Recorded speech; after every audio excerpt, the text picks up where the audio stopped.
can find. Captain, there's a guy we can scare.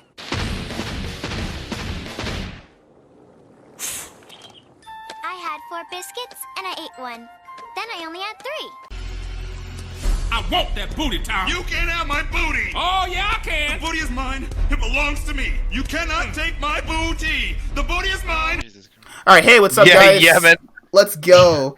Sorry we weren't here last week. We were all dealing with, like, coronavirus problems and shit.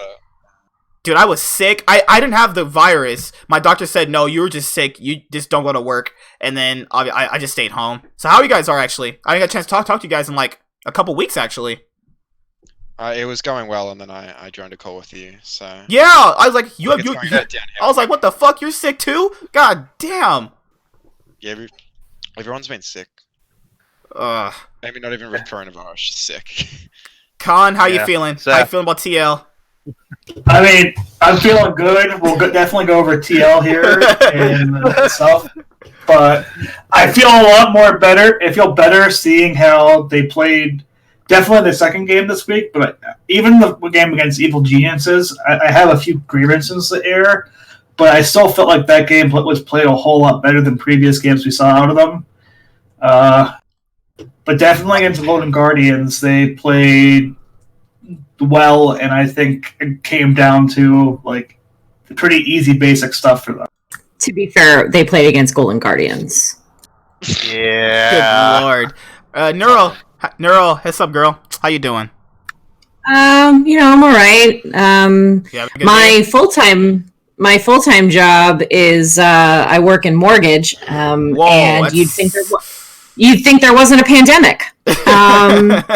The last like week or so, it's been absolutely insane. The loans keep coming in, especially in California, where there's like a lockdown or something. I guess I don't know. I mean, I guess there's something about this COVID. I've never really heard of it before. I don't know who he is. But yeah, it's just been insane. Am I allowed? Yeah. The channel doesn't have 1,000 subscribers to be monetized. You can say whatever the fuck you want. You can say fuck. You can say shit. Damn. No, I thought he said I was loud. No. You can say whatever the hell you want. Even if the YouTube said I said. No, it's fine. I said COVID sounds like a lad. Oh yeah. Even if the channel wasn't monetized, I'd still like you to say what the hell you want. I don't care what YouTube's gonna do to me. What are they gonna do to me? Ravioli. TL. Ravioli, how you doing? Living the dream in quarantine as of today. Oh, you guys make depression sound happy. I love you guys. Listen, I'm in quarantine. I don't even have Animal Crossing. I don't have Doom Eternal. But you know what I do have? I have the LCS to complain about. So let's go. I have hot Twitch streamer ladies to watch like Pokimane. That's what I have. I watch LS, and then I watch NALCS. Is LS a hot streamer girl? Oh, whatever.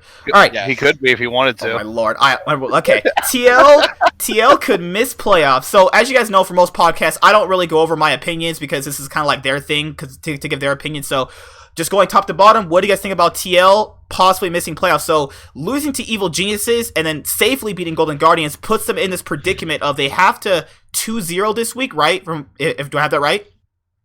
They have to win all 3 games. So, a tiebreaker possibly, and beating C9 and FlyQuest. I mean, go ahead, Edgy. Yeah, I think what really worried me about them, not worried me, I want them to lose, but like what worried me about them in terms of like, if you're a TL fan, is like their draft against EG was like infinitely better and they still lost. Like, I don't even know what EG were thinking with their draft, and they still got absolutely smashed. And then you beat Golden Guardians, great job. It's a fantastic effort. But like, they haven't done anything like at all. They haven't beat any good teams. They haven't done anything at all. Like, I don't understand what they're doing. And like, they had a good draft this week, but I'm not expecting that that's going to become a continuous theme. Like they have no idea what they're doing in draft, and then their gameplay is just fucking terrible. Like they usually won last year if they had a bad draft or two anyway. So what about the Evil Geniuses game would you say was a bad draft from EG? Because I would actually say TL's draft was the one that was much worse that game than EG.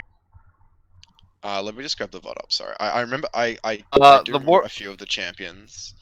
Well, sorry. as far as TL's concerned in that draft for their draft for that game, the Mordekaiser pick is kind of a question mark ping for me. Yeah, so So like, literally, EG's draft is so early game focused. Like, they have to win so early on. They have to get way far ahead. I mean, they do have some tools to do that, I guess, but like, I don't know. It's just kind of weird. Like, I hate Lee Sin as champion. I think he's kind of shit. Well, they gave TL for some reason decided to give EG Lee Sin LeBlanc second wave. Sure. Which that's so strong, and I don't know why they did that. I just think it's really bad. Like, Lee Sin's a bad champion right now. Like the same. I'm not disagreeing that Lee Sin's not a bad champion. So following up a little bit on what Ravioli says, looking at the second rotation for sure. I mean, I'm not a big fan of Impact playing that, but like they saw that Lee Sin was picked early. And you knew LeBlanc was an open champion, and if you didn't pick it, was probably going to be played based on how Jizuki plays the game right now. They chose to pick a mobile mage mid that is very easily accessible to both the LeBlanc and the Lee Sin you already saw. And to Svenskaren's credit, he 100% exploited that, and Jizuki got fed, and it led to them just controlling side lanes the whole entire game. If Jensen just played the lane safe and played back, they just win the game. Like, Mordekaiser, you can't gank past 6, and then bot lane, I guess you kind of can gank that lane and like dive it, but like if Trundle's there, it's fine. I think Trundle's probably the worst pick in TL's draft because Trundle doesn't make any sense. Yeah, like who does Trundle go in at? Who does Trundle ult as well? Yeah, they don't even have a tank. Yeah, Trundle ult the Kench? Like what? Yeah, Trundle's really confusing to me. They also banned Gragas second wave when like you want to pick Gragas. I mean, like Gragas goes okay with EG's comp, but it's not like amazing. It's way less of an issue than the early game Lee Sin, which actually enables their entire comp. Yeah. And I like personally, I just don't like early game comps. Like I think scaling comps are better. And if teams understand how to play scaling and how to play safe, and just don't let the lead get snowballed, then they can win that way. There are some teams that use aggression better and can draft with aggression well. C9's one of those teams, but I just think overall, at the end of the day, scaling's better because if you make mistakes early game, you can still win the game. It's kind of contentious saying that scaling is better. The best region in the world, China, has been fairly aggressive for their past 2-3 years. They've been dominant, and they've just shown that it is an extremely effective way to play the game. I don't think either style is inherently better than the other. I think it's just what is the meta more favored towards. And I would say right now, actually, early to mid game comps are more favored by what champions are strong right now. But why is that though? Like, is that just because you've seen NALCS and then you've gone, well, they're picking these champions, so they must be good? Like, do pro players define the meta? Does NA define the meta?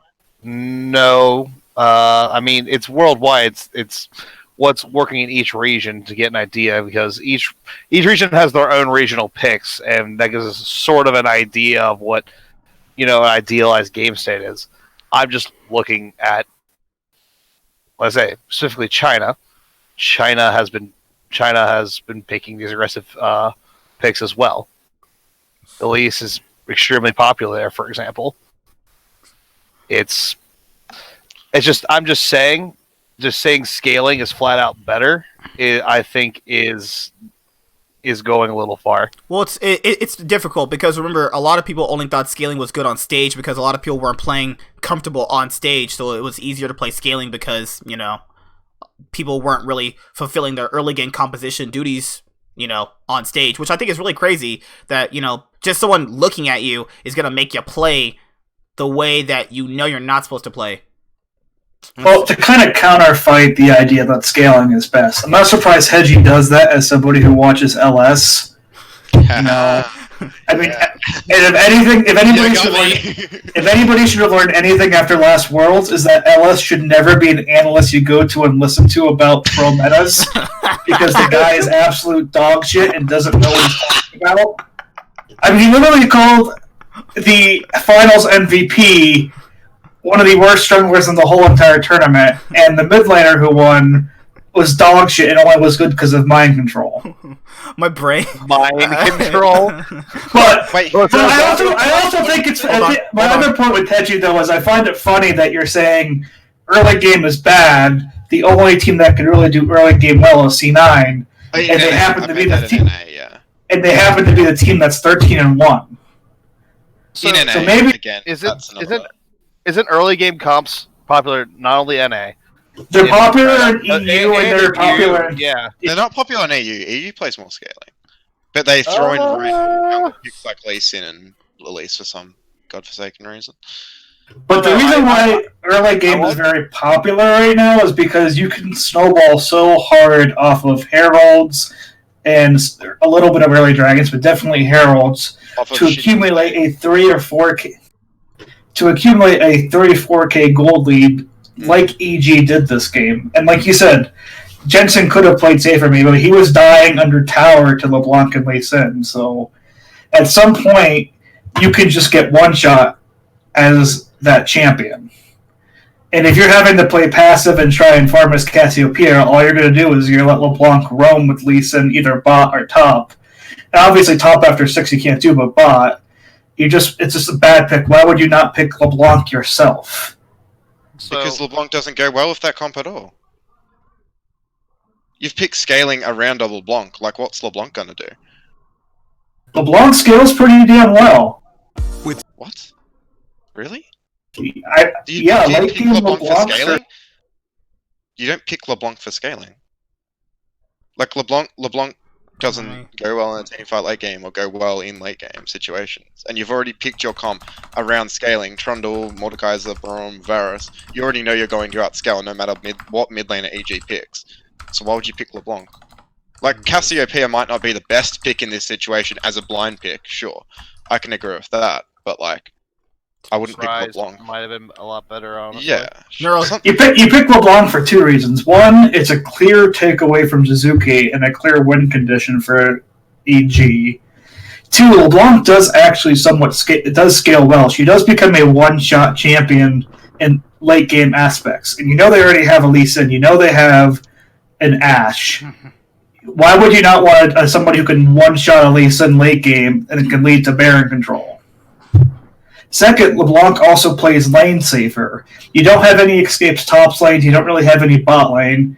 That means mid lane could be the easy pressure lane in this. So you pick the LeBlanc so that you have somebody that can escape ganks early, especially when you see a Lee Sin. But why not just pick Lissandra then? Because Lissandra does a lot less late game damage than a LeBlanc.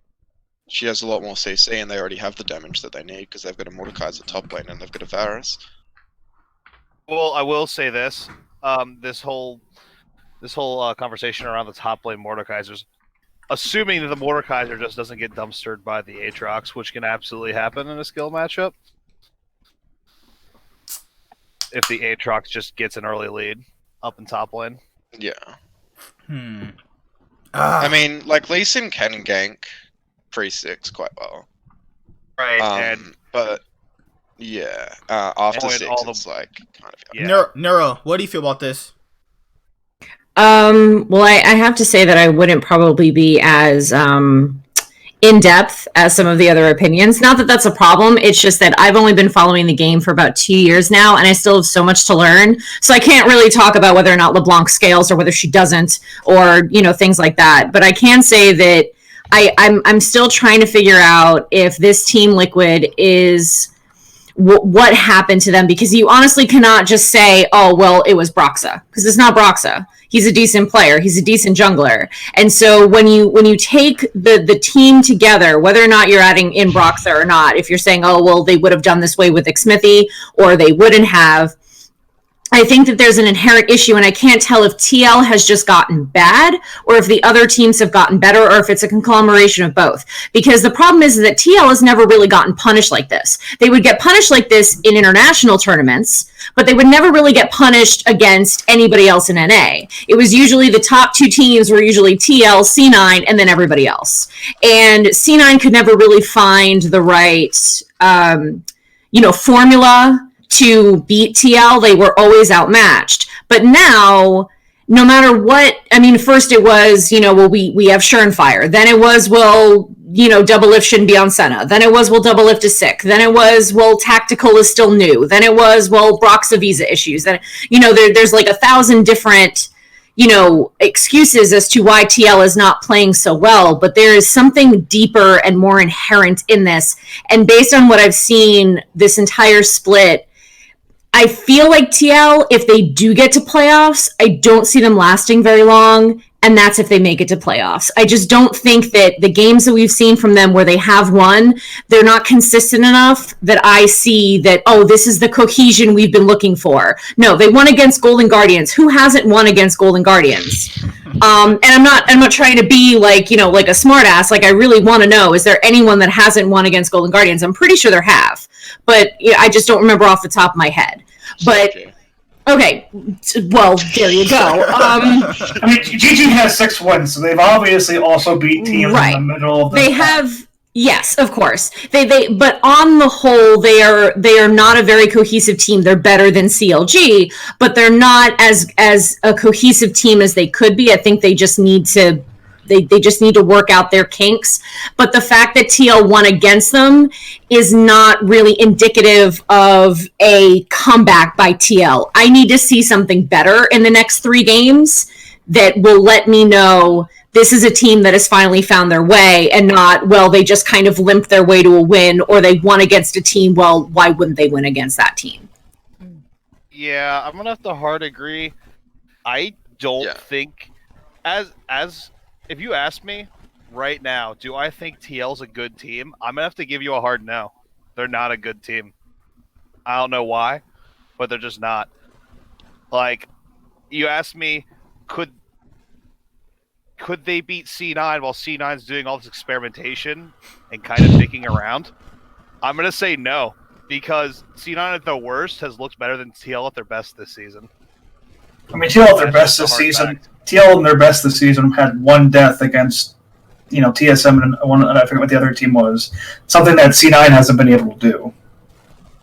C9 has had 0 death games. Like, at the end of the day, I can talk about draft as much as I want, but at the end of the day, it doesn't matter what draft TL has, they're still losing. Like, they're still playing bad in each game. So you can't bring it down to the draft if they're playing this badly each game with multiple different styles and different play. Like they're just playing bad, like, in general. Like, they're not I don't know if it's the meta. I don't know if it's would you say it's a meta not building the synergy. So I think it's more synergy. If I want to, I think Keji is a little bit on the nail. I think it's synergy. I think this team has been so fundamentally mismanaged by, I think, coaching as in general, that, I mean, obviously Broxa coming in late will always have some type of a bearing on it, whatever he can say. But I don't think that's a valid excuse. What I do think could be a valid excuse is this team is continually trying to play catch-up.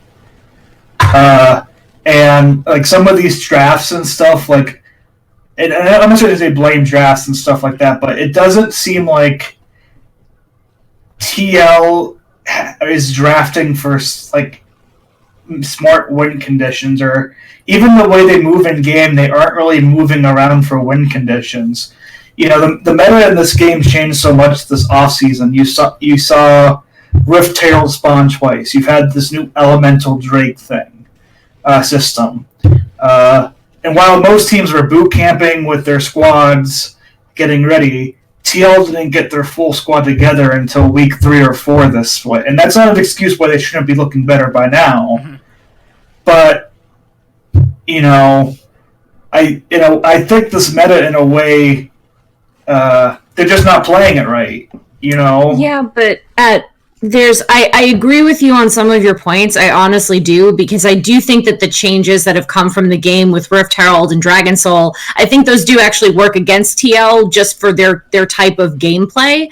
But I also I differ a little bit on the thought process of that yes, they didn't have Brox until week 4 or I think it was week 4 that he showed up. But these are the other 4 players they played with each other. Oh, that sounds really funny, but they played as a team together. Let's make it not dirty. All last year. What's the problem? I really honestly cannot say that it's one person that has made the difference. And, like when Tactical came on, they went 2-0 that week, which was great. But then the second that they lost, they were like, oh, well, a lot of people were like, oh, well, Tactical's just a rookie. He doesn't know what he's doing. Yeah, but you have 4 other veterans. What the fuck are they doing? There's something inherently wrong, and I don't know that it has to do completely with synergy, because Brox is a different type of jungler, but he's a little bit similar to Xmithie in that if you need resources, he's going to go and he's going to give them to you. Doublelift needs resources. Brox is going to do that. Jensen's need resources. Brox is going to do that. He's going to kind of facilitate those resources that are needed. So it's not it's different because it's a different player, a different mindset. He comes from the EU, but they do play a little bit differently over there, and they have a different mindset. But I definitely don't think Brox is a problem and stuff like that. I know that you don't. I'm just my point is that I'm not sure that it's necessarily synergy, because you have 4 players that played as a team together all last year and they were smashing. What is the problem? I'm not saying that or that you've said the wrong thing. I'm just trying to figure out there is something deeper in this, whether it's the team, whether it's the coaching, a mixture of both. What is going on with this team that they did so well last year, and now all of a sudden they're not the Team Liquid that won 4 splits in a row? My big prognosis, following up, I think what in some ways, a lot of this game has changed through a lot of different ways. And especially for the 4 core players coming back, I honestly think they thought that, they could still play the game the way their style was, or they can, and do stuff, and it'd be perfectly fine. You can roll through it. And even the way top lane is played now, even if it's similar champions, it's a whole different game when you have Rift Herald breaking towers earlier, getting having resources, having more dragon priority than before. Last season with TL, you can give up drakes, or teams weren't contesting or playing around drakes, and it wouldn't really have much of an effect on the game. Mid laners right now are roaming a whole lot more. That's something that maybe something that Jensen and stuff wasn't doing last season. I think what happened now is they fit themselves so far behind early that they're just rushing to do these things, and they're trying to fill these holes, and it's causing this huge mishap. They're trying to do things that they think is best right now. Macro, is that your kind of point? Yeah, they're playing shit macro for sure. I mean, and it's just they're playing from behind. Go ahead. What was it? Oh. I'd also like to point out that I don't know if you guys have been noticing. I've been honestly the only good player on TL's whole season has been Jensen. Yeah, right? Right? Jackson's been so good. I'd like to point out that Impact got outplayed by Kumo last weekend. Okay. This is what I hate about Impact, right? Every single game, there is a Lee Sin or a Elise. They do buff to Gromp and gank top or bot or mid, right? They go buff to buff and then Gromp and then gank. He's the way he played the mini wave in the early game. The way he manipulated the wave, the way he played it, he just no thought at all about that happening when it's happened so many goddamn times. And he also didn't place a ward, he didn't do anything. It's just, and then he gets that early death to the gank, and then he's just gone for the rest of the game. He's down CS, he's down a kill, his lane's over, right? It's just that one mistake, but it's such an obvious thing. And surely after all the scrims you do, after all the solo queue you play, after all these pro games, surely that comes into the mind of your solo lanes that This is a potential thing that could happen. He flashed Like- over. He flashed over the pit with just tabbies on Mordekaiser to get a kill. Yeah, I saw that. Oh my That god! I'm a freaking gold player that plays top lane, and I know if my jungle starts blue buff, and their jungler is a Lee Sin, and I know they started blue buff, I'm gonna not play my lane pushing up and not ward. Of course he's gonna come gank you level 3.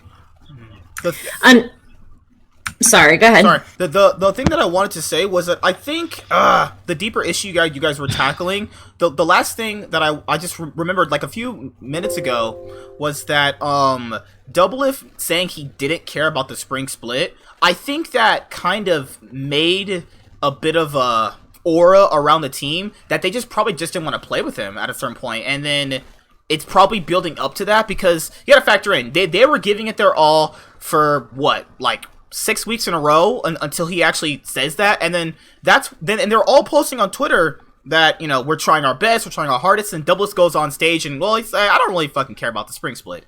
You know, not his words obviously, but you guys know what I'm saying. So like that has. Well, Doublelift about the spring split was something he said coming into the split. It wasn't after 6 weeks. But you just have to imagine, like, they're not going to take that very well, though. Like, just as on the team, you know, from a team perspective. And I guarantee you fully that Doublelift was not the only person on that team that had that same mindset based on solo queue play and stuff like that. There's somebody in that top lane that probably felt the same exact thing as him. Because, like, Impact, I'm happy that Hedgie brought him up, has been somebody who has somehow escaped, like, all conversations this season about somebody. Like, if you go back and look at solo queue history, Impact was playing as little as Doublelift was in solo queue. He has had a pretty horrific split this season. I agree. And even, like, this week, like, as much as people want to shit on Doublelift this week, against that EG, he did almost everything he could to keep them in that game. He was up in CS. Oh, yeah. He was fighting team fights really well. Like, it came down to the solo laners had really bad games. And yeah, no, you're right. Yeah. When your top laners into you like almost 18 games in a row, like, what can you really do at that point? The other. Can we get a poll? Oh, for inting? Who inted harder on TL? No. Alright, let's just see if anyone thinks it's gone this far. Is Impact washed? No. Would you say I think it's the fact that he's always been a tank player, and that's never changed. And he still can't play. He's not flexible at all. He still can't play carry champs on a consistent level well. And I just never think that's changed. I don't think Impact is washed. He has always consistently been a really bad regular season player. Even back when TL would be doing well, Impact was a horrible regular season player. And then playoffs come back around, and he shits on people like Licorice and other places. He doesn't exactly, like, he's so good at what's the word? He's so good at drawing pressure and, like, taking in that pressure and not dying, you know, and not being able to build leads. That was always his thing, but this season he's just like pressure. See that thing that he's always done. That thing he's always done with absorbing pressure, that shit gets exploited at a certain point. Eventually, someone's gonna figure out how to exploit that. I feel like people have just caught on to his playstyle though. Eventually, never changing your playstyle is gonna cause you eventually to get exploited at some point. People exploited IG. It's just that people never had the caliber of players to actually do it because their players are, you know, on average, really insane. Well, I think also too this season that, you know, there isn't as many top lane champions that absorb pressure too much. Plus, like, the map focus isn't so easily split one way or another.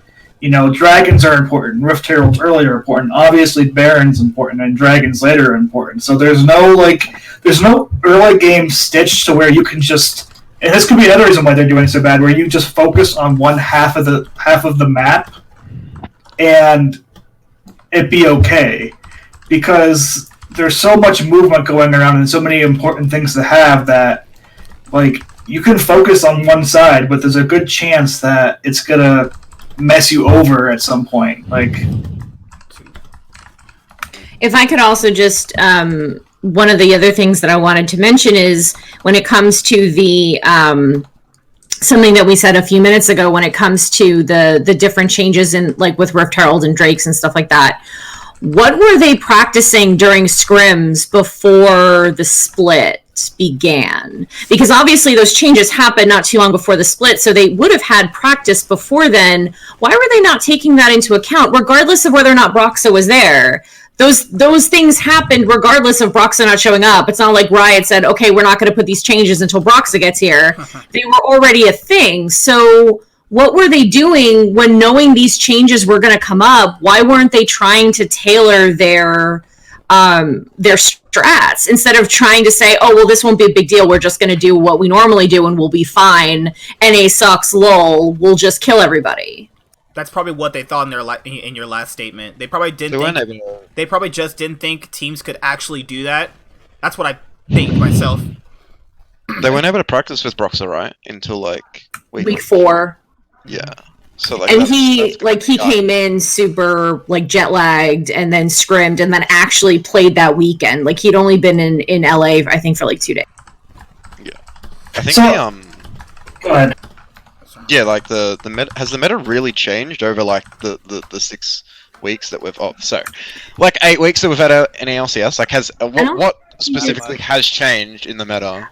Which is I don't know that the meta specifically has changed. I think that it's been so we have Senna, which Double Lift apparently can't play or can't play against.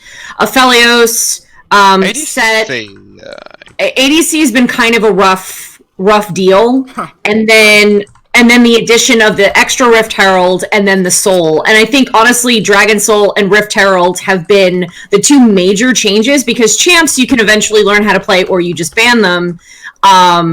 But the Rift Herald and Dragon Soul, you really can't get away from that. You can't ban that. Right. Here's the thing. We're bringing up like how the Dragon Soul is important and how that's a big change for the season. But the thing is, that should have played right into TL's wheelhouse as far as their play style. Like, that's what they did, was Dragon Control and playing at the bottom side of the map. Well, the thing is, Dragon Control early is not actually that OP and great in some ways. I'm of the personal belief, watching the games out in all the areas, that Rift Herald Control is actually the better play in games because getting that gold early is so much more impactful on teams with turret pressure and stuff like that than getting early game dragons. If a team comes to the 3rd dragon fight up 3, 4, 5k gold, it doesn't matter if you got 2 lighter drakes. That team's going to shit on you in a 5v5 team fight because they have 4 or 5k more gold. I think it's actually a Herald's only. No, you go. Yeah, a Herald is actually only worth around 400 to 500 gold if you get the charge off to get 2.5 plates, and if you get a tower, maybe 900 gold. So here's the thing. Yeah, the Herald is powerful. It can be at best a 900 gold injection into your team's gold. But here's the thing. Don't let them build the lead beyond that. And if you get 3 dragons off of that for controlling the bottom side of the map, you are in a way better spot. I think there's a few things to take into account. So one, single dragons don't matter anymore. So like, dragons are only worth if you get soul, right? Or you have 4 of 1, which is like a really weird situation that's not going to arise much, right? So the only time it matters if you have dragons is when you get soul. Like, I guess Cloud Drake having 10% can be useful on some champions, but overall, Ocean, Infernal, and Mountain aren't just really doing anything to you as a single Drake. 2, it's not as much about the actual objectives themselves. It's about the advantages you can build in your lanes neutral to the objective. So like, if you get the dragon and then you force a fight off that and get kills and then get plates bot lane because you're able to initiate that fight because they're fighting over the dragon, then then your bot lane has a lead. Like, getting advantages just in terms of kills and lane kills and then getting that into plates and stuff is the thing you're going for. You're not the objective itself. Yeah, sure, you're playing around it, but the actual lead you're getting in terms of kills and gold is the more important thing to focus on. And like, yeah, Rift Herald gives you free plates and that sort of stuff, but you can also use Rift Herald as a way to put pressure on the enemy top laner, force them off their turret, get the first turret gold, and that sort of stuff. So It's a lot about the way you're playing it in terms of getting kills for your lanes, getting gold into them, as well as the actual objective. But the objective itself isn't always the important thing you're thinking about. You're actually thinking about getting. So like if I take a fight over dragon and the jungler steals the dragon from me, but then we are doing the dragon, so they try to force. We're forcing pressure onto them, and then we take a fight off the dragon and kill them all. It's so much more worth for my team because we got the gold of the kills, and then the single dragon isn't going to help them because those kills are then going to lead to pressure, and then eventually we can get the other drakes. So, just the actual fights you're taking off those objectives are a lot more important in a way than the actual objectives themselves. And one of the That's a really good point. I think Riot should do something though. Bam. yeah, Something to make individual drakes more worth it. I think because Yeah. teams just aren't fighting over any drakes that are not like the soul point or not. yeah, it's not. It takes a lot of excitement out of the game for those big objectives. The only thing people are fighting around are heralds or baron, right? Other than soul point drakes right now. Yeah, definitely. So I definitely go ahead, Edgy. Yeah, and I think like TL have always struggled with skirmishes. They take some really bad skirmishes, and like, I'm actually just watching the VOD for the EG game right now, and like some of the skirmishes they take are like, what are you doing? Like, are you looking at your minimap? Are you looking at the map? Are you looking at where your teammates are? Are you looking at where they are? Are you looking where you have vision? Like, it's just like they just see someone. You know, they think they can get a pick, and they just go in, and suddenly 2 or 3 are dead, and the enemy team's going to get an objective or a tower or something, and it's like, they do this so much, it's kind of insane, honestly. They take a lot of weird fights, and just get picked and get ganked and killed a lot because they're a bit too over-aggressive or over-eager to look for a pick or a kill. Con, what did you want to say before? Oh, Yeah. and just I have like 2 small things, but like to bring up Hedgie's point is, if you're giving a top laner or a mid laner who's already a little bit ahead, or can, especially top lane where Impact's struggling, if you're giving them an extra $900 gold to build on, that means later in that coming back, Impacts might have to give up gold because he can't stay in lane very much.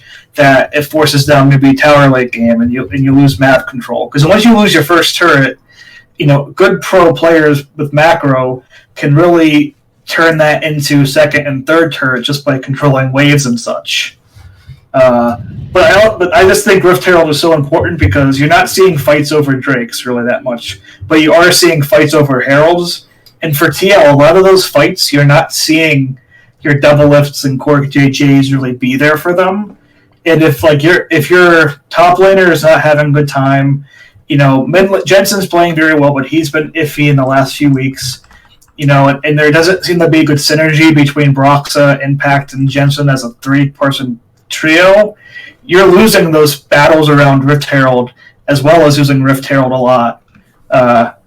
It's just, I think their whole game was so bot-centric in the past, and a lot of these players know that the game actually kind of shifted toward top-centric, and they're just not properly adjusting to it. Yeah. So, I did this last week, and now what we know now versus what we knew then. I'm going to go down the line and ask you guys, do TL make playoffs? Just like I did last week. I know Ravioli, I know what he's going to say, because he predicted it last week. A few weeks ago. Hedgie, do you think TL makes playoffs with their current situation? Who are they playing? They have to play... No. My question would be No, I see them beating FlyQuest, but like, I think they... Okay, so if they pick an early game into C9, early game comp into C9, C9 always pick early game. They're going to lose because C9 are a better early game team. If they pick a scaling comp, they're not going to understand how to play the scaling comp safely and build into the late game, so they're going to lose. So I just don't... I don't see a way where they win, like, unless they I don't know, they just make better... They suddenly become a good macro suddenly team or become something. T1 all of a sudden. And Yeah, good. Cloud9 are too good at what they've been doing. And although I'm slightly opposed to like the kind of strategy they do in terms of aggressiveness, yes, it's working. Yes, this is NA, so that's not much of an achievement. But they're making it work, and some of their draft have been really innovative in terms of flexing around picks. Like that draft against Golden Guardians with all the flexing with Talia and Pike and all that sort of stuff. That draft, I can't remember Pantheon as well. I loved. That was an amazing draft, and if they can do that more, that would be great. But yeah, they're doing too good at what they're doing right now for TL to beat them. Say it with your chest. Do they make playoffs or no? No. No? Con? I don't. They make playoffs? I think they do. I think they 2-0 this week. They're gonna Whoa! they're gonna beat FlyQuest. That's the thing. Most people believe they're gonna beat FlyQuest. FlyQuest has been on a little downward spiral. Yeah, they beat Immortals this week, but before that, they've lost like 3 or 4 of their last 5 games. Is Viper sick or something? They just think Solo's better right now. Oh my god. But so I think they'll beat FlyQuest, and I do think we've seen this throughout this season so far. You know, there have been glimpses of TL being very, very good. And if you look at this past week, I love C9's draft with Kalista top. I think more NA teams and more teams across the world should be looking to do that. They didn't look very good against CLG this week. Yeah, they beat CLG, but it wasn't convincing. I agree, actually. They almost let Ruin carry that game. Ruin played his best game. That's the whole split. That's his best game right there. So I can see a world where a motivated TL, and C9 will be motivated too, don't get me wrong, but I see TL 2-0 this week. Looking at the other teams too, that's important. You know, Immortal plays Dignitas and Evil Geniuses. That could be a 1-1 week. That could also be a very easy 0-2 week.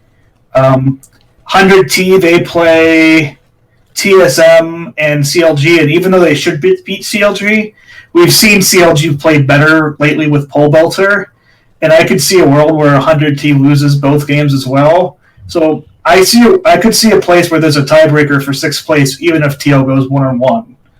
It wouldn't surprise me at all if Immortals and 100T both go 0-2 or one of them go 0-2. Neuro, what do you think? TL making playoffs or no? I don't think so, no.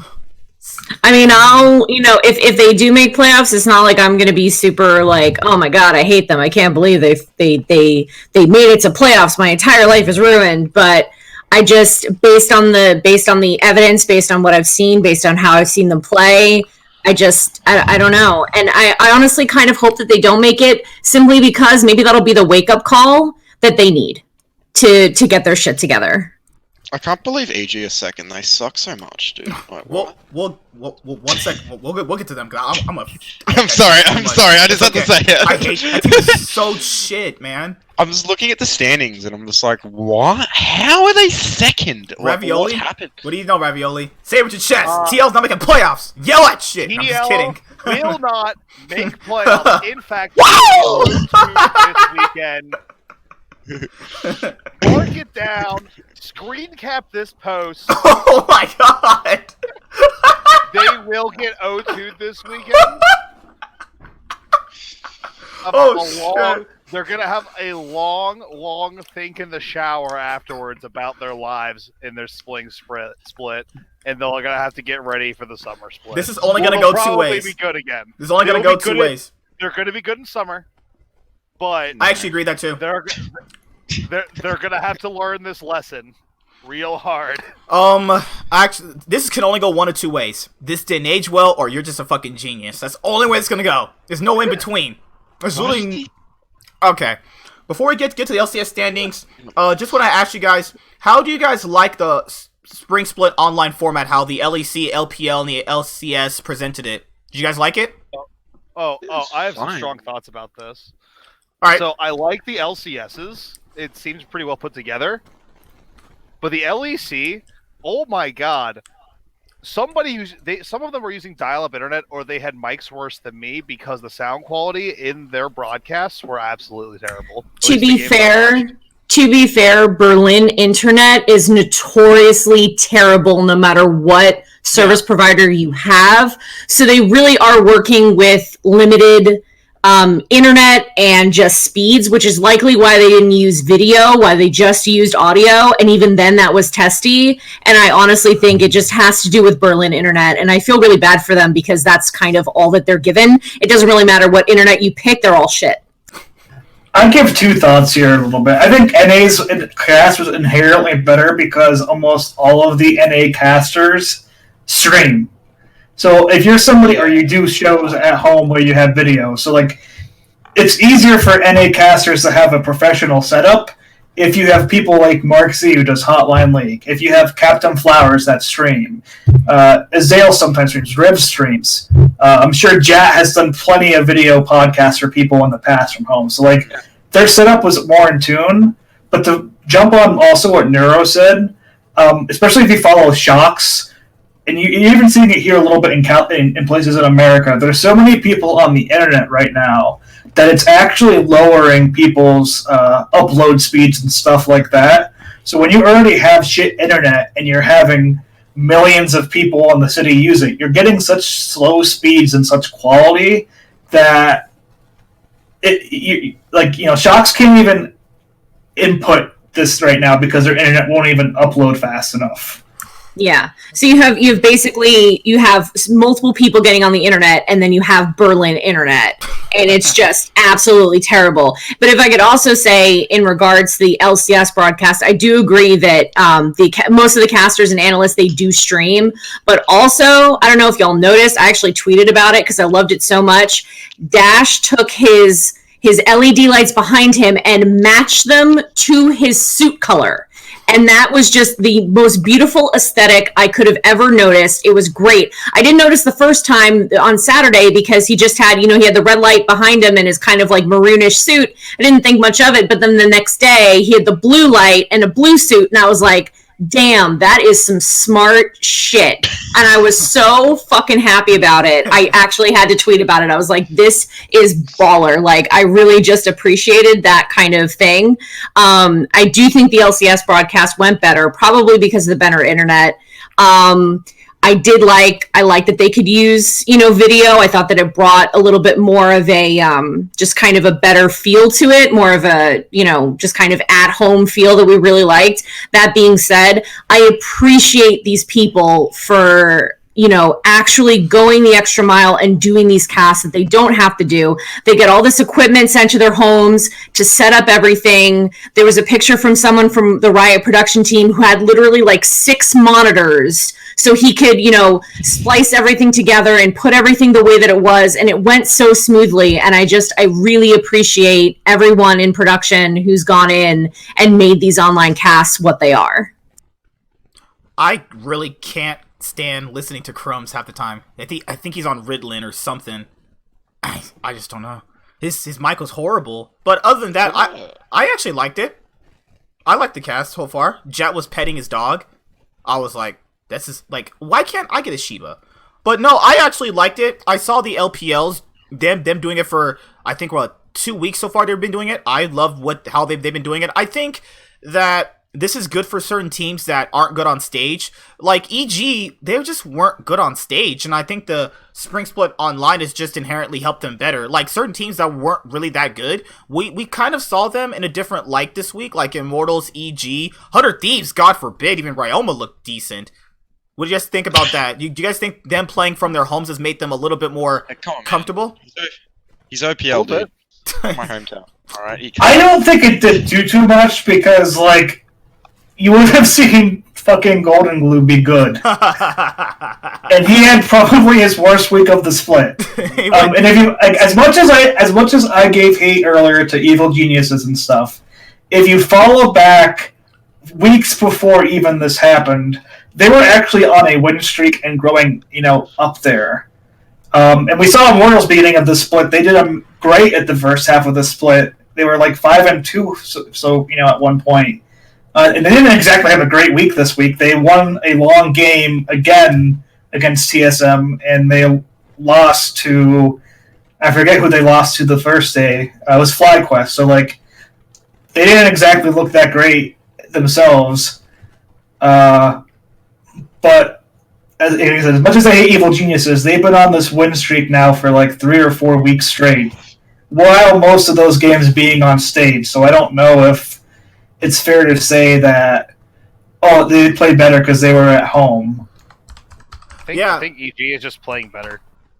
I think since Varigan and Jizuke actually have some actually have a rapport now, so they have they just have a strong lane. I don't know. That's just what I'm seeing. Maybe we're The just rest highly of the league critical is- of them because they just constantly kept being like trash the whole split up until like more recently. Yeah. I will say one thing on the stream though, on the presentation. Where's I don't see a cat in Kobe's webcam. Where's it at? I need to know where it's at. Dude, I want a cat now. Since Kobe wants a cat, I need a cat too. I'm lonely. The problem is Kobe doesn't want a cat. That's the issue. Oh my gosh. I think overall they made it feel like an actual LCS day. I thought initially going in there would be a bunch of technical difficulties, but no, it felt like just watching the LCS regular.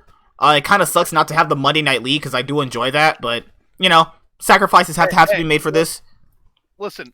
In this time of no sports going on, of people being shut inside their houses, and of just really bad time for everybody, it was nice being able to sit down and just watch professional League of Legends. Okay, let's go to. I don't like the word professional if it's about an A. Professional and Oh, NA. whatever. Those do not go together. Professional and NA name a more iconic duo. I will dominate to get tested for coronavirus after exhibiting symptoms. He basically said he's had symptoms of exhibiting the coronavirus. So, what do you guys think about that? He's actually not getting tested now. Oh yeah, he tweeted about that actually. Ooh, that's a problem. So, what do you guys think about that in general? Well, I'm surprised more people aren't getting tested, honestly. Well, this is going to sound horrible because it is horrible, but the reason why Owl nominates not going to get tested and people aren't getting as much tested is because they're trying to save them for the most at-risk people or the people who are going into hospitals. Well, And I agree with this. This is going to suck, but the reasoning behind it is there still isn't enough tests to test the population at whole. And there really isn't much you can do to get better from corona. So if you have the symptoms, they're basically telling you just treat yourself as if you have it, and if you get worse, we'll test you when you come into the hospital. It's a sucky, bad practice. Fuck. It's basically a flu. Having so you coronavirus- just like get bed rest and have plenty of water and that sort of shit. Man. Like It's only like the flu in possible symptoms, but it's way more dangerous than the actual flu. so like saying it's just like a flu is Yes. sort of just no, it's not. I would agree. So What's different? it depends- What's different? You have varying levels of severity depending on a multitude of factors, underlying health conditions, blood Yes. type, tons of things. So yeah, it can be just like the flu for some people. Flu and can that's be not more even- severe. Flu can be more severe as well, though, depending on the person. This is not, I mean, you really cannot conflate the issues with the flu and the issues with the coronavirus. Like, the flu, you know, it does affect a lot of people per year, and it can kill a lot of people per year, but we're having like seriously healthy people needing ventilators, not just, you know, breathing treatments or not just maybe a little bit of oxygen. Literally multiple people are having oxygen to the point where the physicians cannot actually give them any more. They're giving them the max amount of oxygen they need, and they still cannot breathe. I mean, this is, and also not to mention, we're having asymptomatic people walking around. I could have the coronavirus right now and I wouldn't know. There's so many people that are asymptomatic, and because we're not testing everybody because they want to keep it for the people that are super obvious, we have that's how it's spreading. This is way worse than the flu. It is No, as in, anyone. I'm not saying. No. I mean, in terms of infectiousness, it's way worse than flu, and that's why it's so dangerous.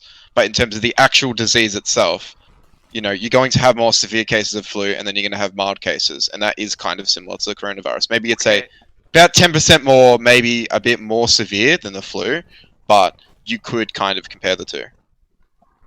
No. Okay, so the level of serious cases compared to the regular flu to coronavirus aren't even comparable. Let's just say the death percentage between the flu and coronavirus are separated by orders of magnitude, like orders of like to the 10th degrees in the percentages. So like the it's just a flu bro mentality is how you get places like Italy and Spain, and it's a really dangerous mindset. New York. Like Yeah. New York, and it doesn't help. Disease itself, the infectiousness is absolutely deadly, and that's why you have to lock down everything. And I completely understand that. But I'm saying, as an actual disease itself, flu is bad as well. Like you can't, it's comparable as an actual disease. Like because there's mild cases for coronavirus as well, and most of the cases are reasonably mild. And then you have the more severe cases where people obviously have lung damage and that sort of stuff, which is similar to flu.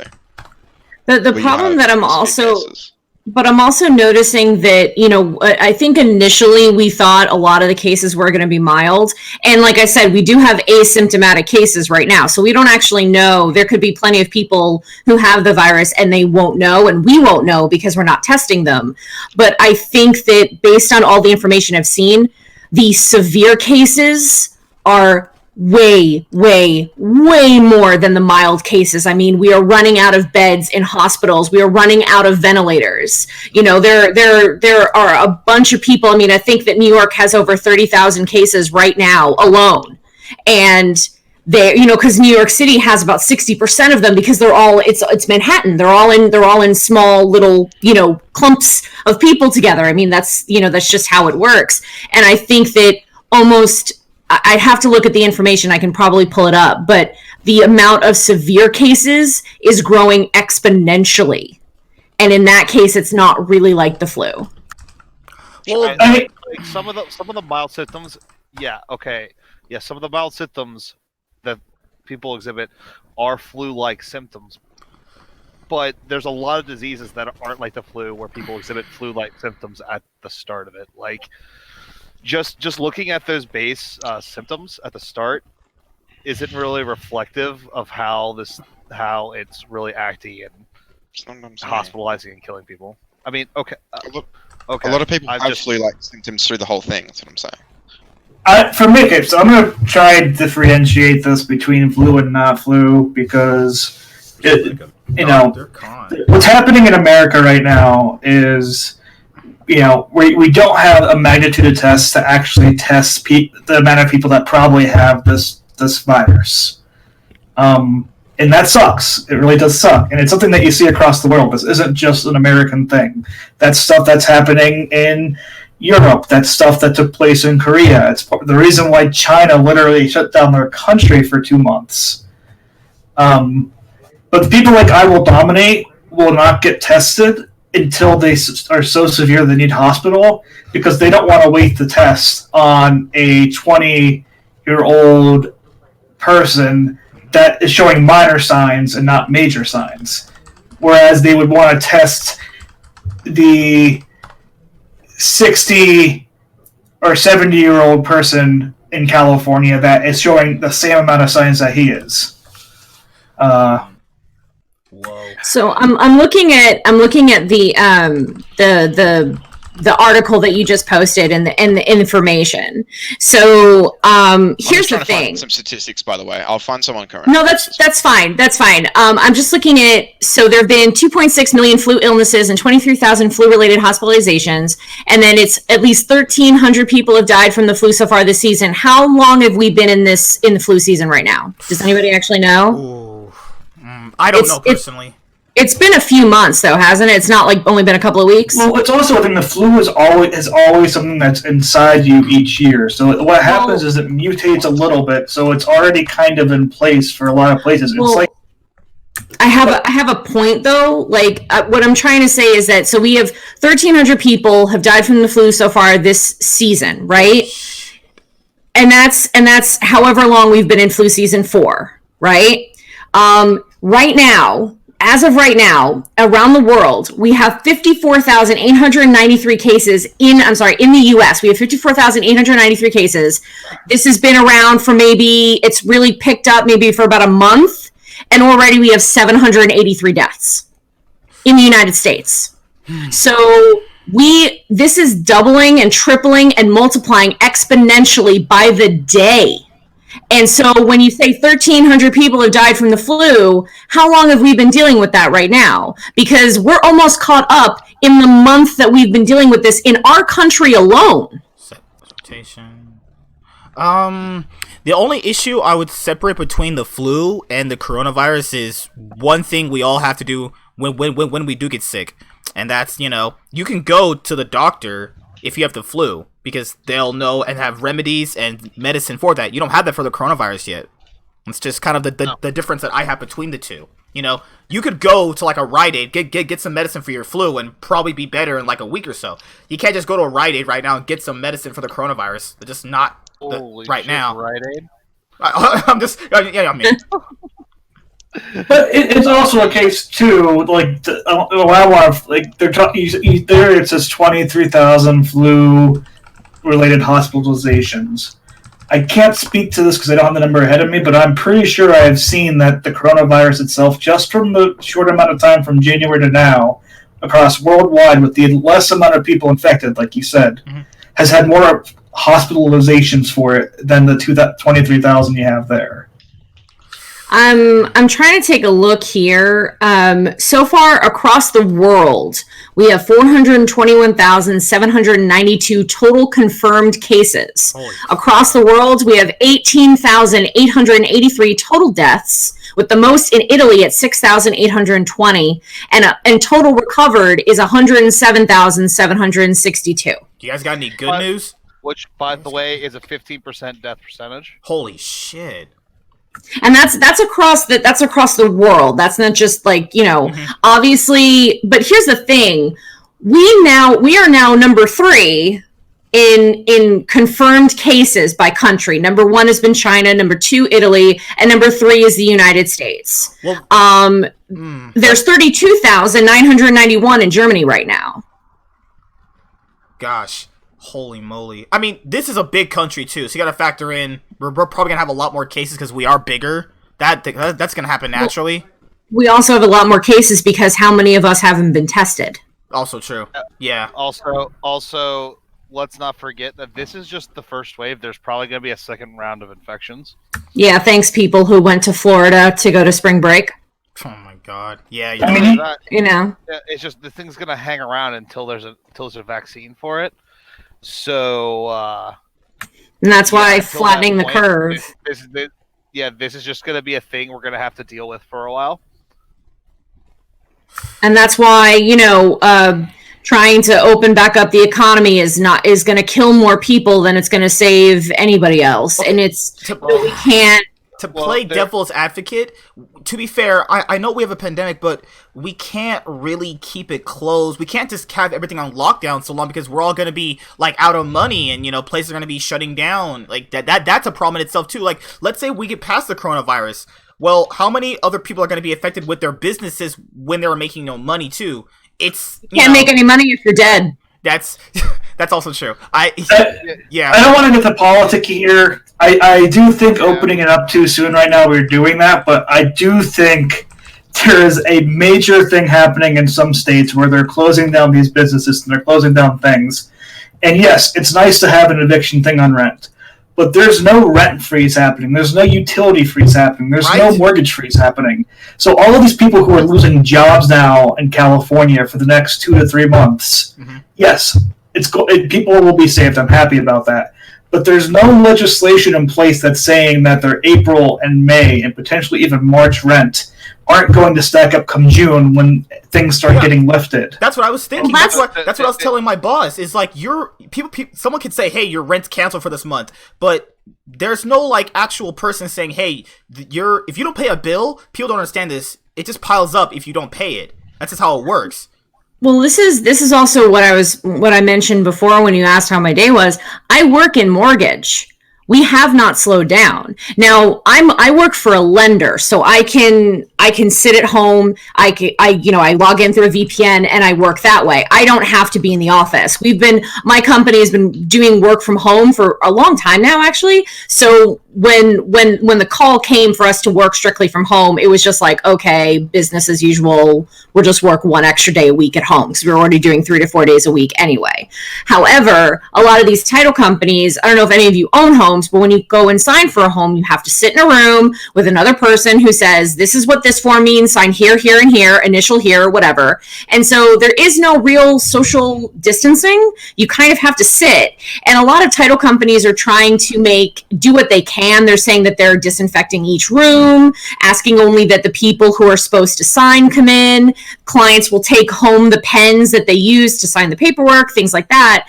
But then you have people who are saying, they'll sign the paperwork, they'll go home, and then I'll say, well, we need this correction. We need the buyers to re-sign this. And they'll say, well, I want to limit their exposure. I don't want them to come back in. And it's like, that's not how transmission works. They've already been in your office. They've already been exposed to you guys. I understand you think that limiting the exposure is fine. I get that, but that's not really how it works. If you guys, if they come in once, they're already exposing themselves. And it's not like I want to lose my job or that I want my coworkers to lose, my job. But I am wondering about all these people who are buying homes right now. What are they doing for work?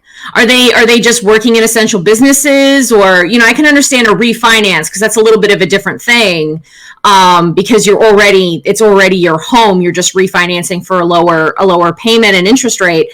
But when you're purchasing a home, what are you doing? Why are so many people buying homes right now? That to me is dangerous because, one, no social distancing, and two, you have to make sure that your income is going to be secure. How are you going to make mortgage payments? We're not shutting down mortgage payments or turning them off or pausing them for a little bit. What are you guys doing? And so it really kind of confuses me sometimes why the mortgage business has ramped up in submissions and not really slowed down. Because people probably think that eventually no one... See, this is a two-way street to how I think people are looking at it. One, you look at it, okay, people are probably just going to end up having a lot of their bills forgiven for the month of April, is what you guys said. But then come by May, I truly, honestly think I could be wrong here. I'm going to take a shot in the dark here and say things will start getting back to normal in the way that we'll acknowledge that the virus exists, but people will just exhibit certain things that will obviously take better precautions to make sure it doesn't get any, more serious, like wearing masks, Lysol, washing hands, all that other stuff. Because you can't tell me right now any one of you are not going to want to go back to the way life is by next month. Like, this is ridiculous. We have to sit inside our house every single day. And we can't do anything. No gym, no hanging out with friends. You can't really go outside. People can barely go outside to their mailboxes. I have to literally wear a mask to go to my mailbox. Like, people are gonna want to go back to the way things are. Even if it exists, people are just gonna probably acknowledge that it exists and, just kind of, be wary that it's here. Because remember, your lives and your bills are at stake here. I mean, let's say they forgive April. That's perfectly fine. But if you don't pay bills, that shit stacks up. My landlord, they're not forgiving any bills. I still have to pay bills. I got an electric bill literally 2 days ago. It was like for $20, but you see what I'm saying? Like, people aren't going to forgive bills because forgiving a bill means the companies that are sending you bills aren't making any money either. That's a thing people aren't really noticing at the moment. That's just my 2 cents about it. I think what's part of the problem is that, I mean, I understand everything that you're saying, and I understand that there are a lot of people dealing with hardships, but I am just one of those people that believes that if we just put everything back, we get people back to work, I think people are actually going to have more hardships because people are going to die. This is honestly going to be a real issue. We cannot, and I think honestly, if everyone were to just hunker down and just actually stop. No one's going out. No one's buying things. No one's doing anything. We probably would be able to flatten the curve significantly and maybe be able to push this out instead of this slow pulling off of the Band-Aid that we're doing. We're actually delaying getting better and trying to delay the spread of this virus, I think actually we're making it worse by this slow trickle out where the federal government is letting the states and the governors decide, because that's what's happening is now the governors are making the decisions for the state, whether it's going to be on shelter in place or it's going to be lockdown. And even then they're not mandatory. So people are still going out if they feel like it, not just to the grocery store, to the doctor, to the pharmacy, but wherever it is they want to go. And so I feel like we're doing this slow pull of a Band-Aid, which is making it worse. Whereas if we just ripped it off and did what we need to do, we might actually be better. And I worry more, honestly, about, people dying at this point. I think honestly, no matter what way you slice it, it fucking sucks. Whether we open up the economy so people can have work, but more people die, or we shut down the economy completely to save lives, but people lose their jobs and their homes and things like that. We need to find a way to do it. And I agree. I don't want to get into politics, but I think that something has to be done so everyone is protected in all ways. It can't just be, let's help American Airlines. Who the fuck is flying right now? No one is. Why does American Airlines need a bailout? All right, so I'm not going to get into that, but because we need the airlines to exist after this is over. Well, yes, but I think you understand the point that I'm trying to make. Well, yeah, that point specifically bothers me because people don't understand A, how little money airlines actually make, and B, they severely underestimate how much money it actually takes for them to sit there and do nothing. And that's perfectly fine, but what about the people who are struggling? Yes, we should help literally everybody. Yes, I would agree. Let's do that. Small businesses, medium-sized businesses, large businesses, all of them. All of them need money to continue so we can go back to the way things are afterwards. This pushing one person's agenda over another is bullshit and disgusting, and I can't fucking stand it. Listen, give people money so they can pay their rent and whatnot and pay their electrical bills and buy food. Give companies money so they continue to exist in 3 months. It's really funny, and it's kind of just like a tale of two companies, I guess. I won't name the companies, but my car insurance, they emailed me, because, everybody and their grandmother has been emailing about the coronavirus. Like, even companies that you might have given an email to 6 years ago that you don't even buy from anymore, they're like, here's what we're doing with coronavirus. And I was like, oh, wow, I forgot I'd even, bought from you like 7 years ago. But I got an email from my car insurance company, and they were saying that for anybody that's been seriously affected by the virus, that they would be that they were actually in in danger of losing their car insurance, they were going to be forgiving that. They would be canceling that for the time being, and you would have your car insurance for as long as you need until you can make a payment, right? And I was like, oh wow, that's really wonderful. And then I got an email from my student loans going, hey, here's your bill for the next month. It hasn't changed a bit. Con, what are your last thoughts on this? My perspective, I'm luckily right now in a state that is at the very beginning of their start. Do I wish they would take some of the more, things other states are doing? 100% in Idaho. But I'm a district manager that employs, I watch over and manage, 50 or 60 people. God damn. Unfortunately, last week on Friday, our corporate person, even though we're, separated from them, the corporate branch came down and said, you need to close these 2 stores due to coronavirus, which meant I had to let go about 6 or 7, 8 people for until the end of April. A lot of my workers are paycheck to paycheck.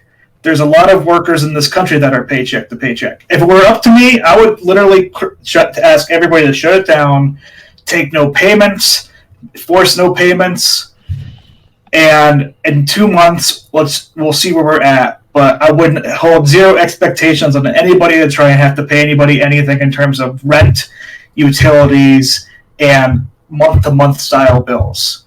Any type of loan that people are paying off, give them 2 months of freeze. They'll come back in 2 months and start paying. Do not worry about it right now. What's happening, though, is across the country, no matter where you're at, because I have family in Washington State, and I posted a picture in the Discord here. Ooh. There are people who are just not doing these basic things. I drove home every day last week in Boise, Idaho, and on a local basketball court every single day, there was dozens and dozens of kids playing basketball and being in the playground and doing stuff. Oh, no. You go to grocery stores, and there's hundreds of people in line waiting or trying to do stuff there. Like, what I posted here was at the beginning of the senior hours in where my parents live in Washington. There's literally like 100-person line looking to get into Costco at this point. Oh my god. And I know, Nero, you're asking why are these people doing mortgages and stuff like that. There's two major reasons. One, they probably want to take advantage of this interest rate, and they probably think that the housing market's going to crash, so if we don't do it now, we might not be able to get a home. I'm not saying they're smart. The second reason is also because they're stupid and they're not thinking. Those people coming to you looking to buy houses right now are the same type of people that are in this line for senior hours in Costco.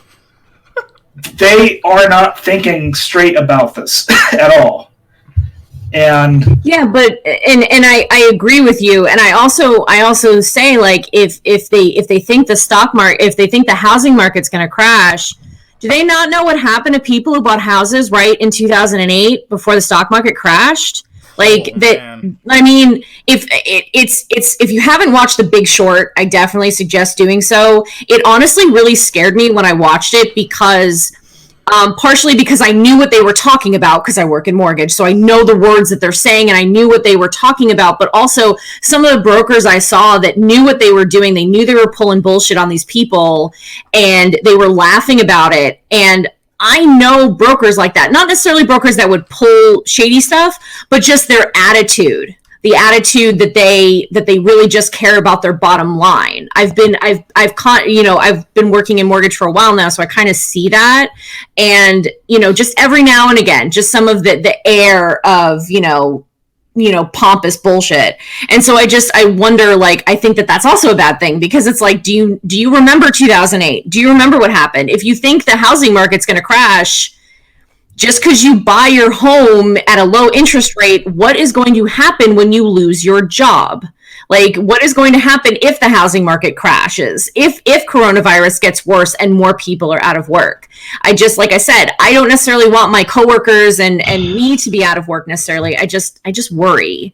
I don't have the answers. None of us do. It's a really fucking shitty ass time. Yeah. And I hate that everyone is affected like this, whether they're being sick or they're not sick, but they've lost their job. Like, I hate all of it. Hedgie, what are your last thoughts on this? Yeah, well, I mean, you just compare like some of the rules and regulations and stuff they're doing in countries like America and Australia. Yeah, I think Australia, here we're going into lockdown and stuff. We've closed all non-essential businesses and everything like that. But you just kind of look at what happened in China, where it started out, and they're actually starting to get back on their feet. I think there's been no more cases in Wuhan, which is where it actually originated from. And I believe they're actually starting to fix it. So is it possible that, we heard in the first few weeks of the virus, like how they took these ridiculous restrictions where they were just quarantining everyone for 2 weeks. And I think the city was going into starvation and that sort of stuff. They did this rigid quarantine for a few weeks. It actually worked, didn't it? I mean, there's no more cases there. They're not infected anymore or that sort of stuff. So, is that the sort of lengths that you have to go to lock down your country and actually, make this stop an epidemic from becoming this sort of situation? Like, I think it just shows that a lot of the Western countries aren't really particularly ready for this sort of outbreak, and particularly, obviously, what we saw in Italy, just horrible, and they clearly weren't ready at all for what it was.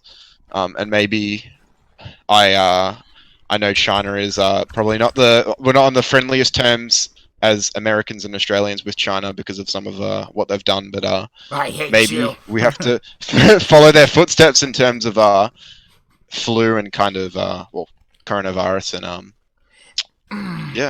things that happen like this. You guys protect Tom Hanks over there, okay? We love him. I just think Americans won't want to be subjected to that, because like Americans are typically very stubborn. Not everybody, obviously, but the Asian culture is like the leader says something, everybody does it. Our leader says something, we're like, fuck you, I ain't doing that shit.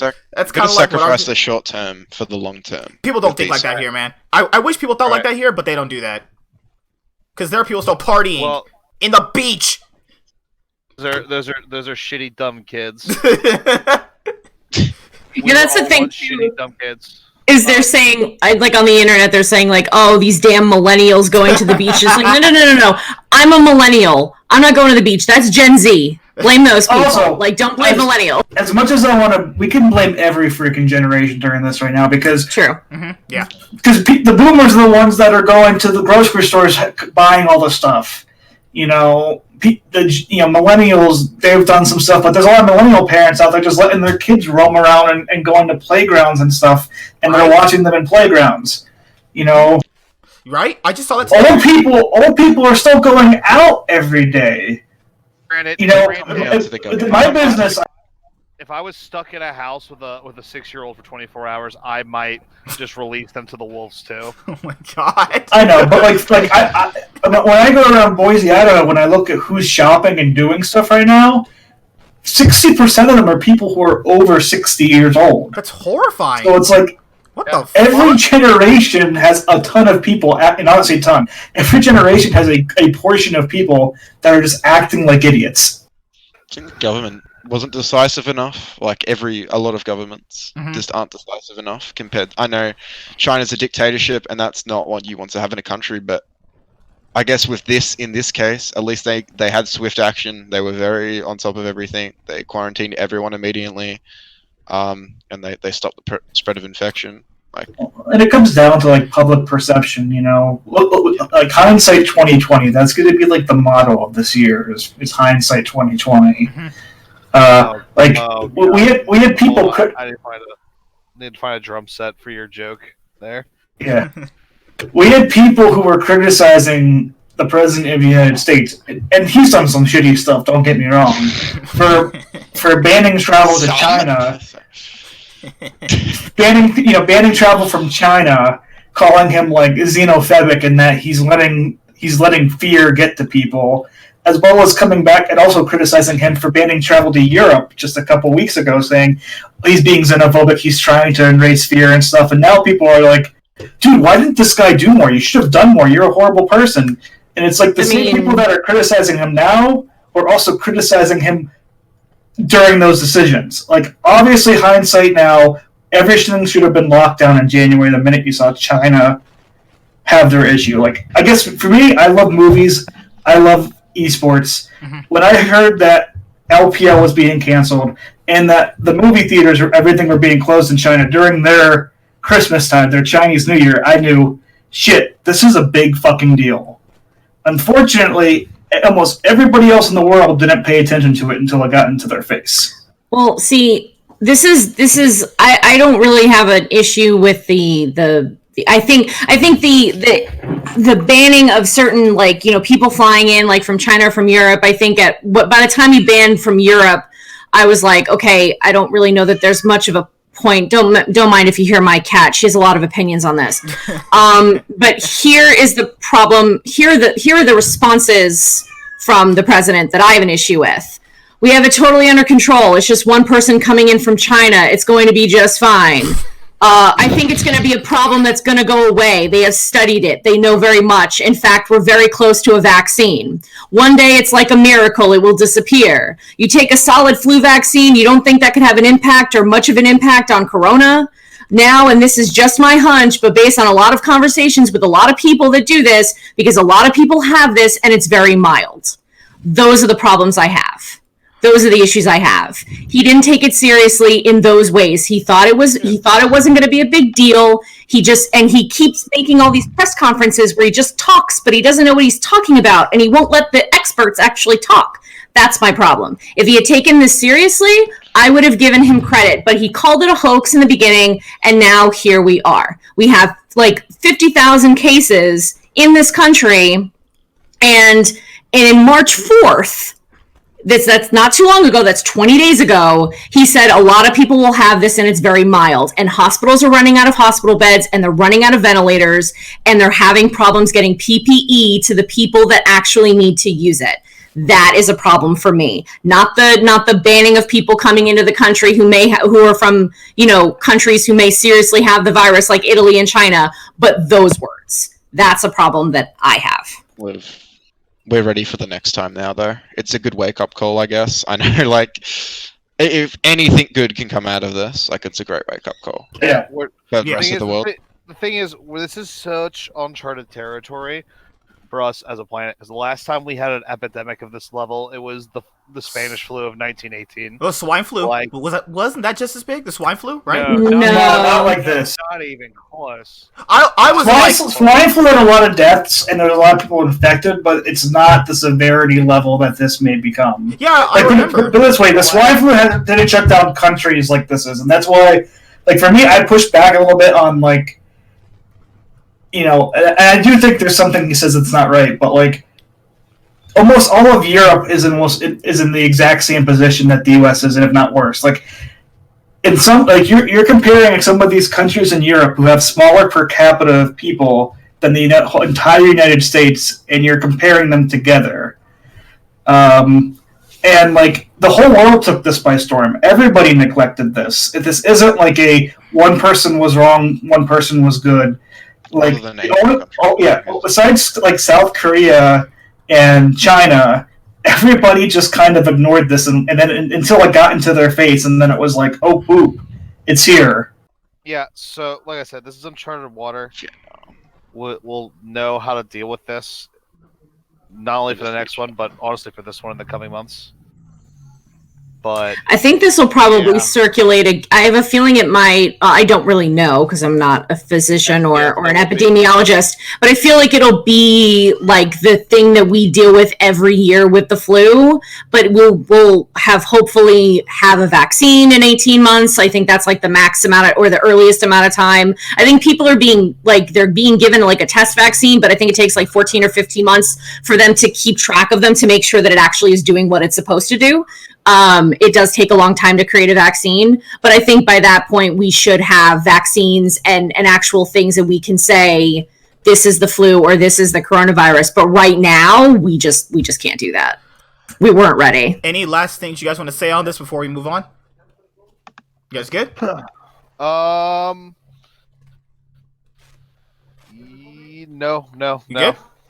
All right. Yeah. You guys hit it out of the park. I'm glad. All right, so another big topic for the League community this week was Riot resumed LCS Spring Split despite majority of pros voting against it. Basically, to make a long story short, nearly 100 pro players from the Players Association, which encompasses LCS and Academy players, were asked whether they prefer the Spring Split be cancelled or go fully remote. Of the players who responded, over half reportedly were against the League starting back up again. Though the vote was never meant to be a final decision, Riot wanted to know the mindset of players before making the final call.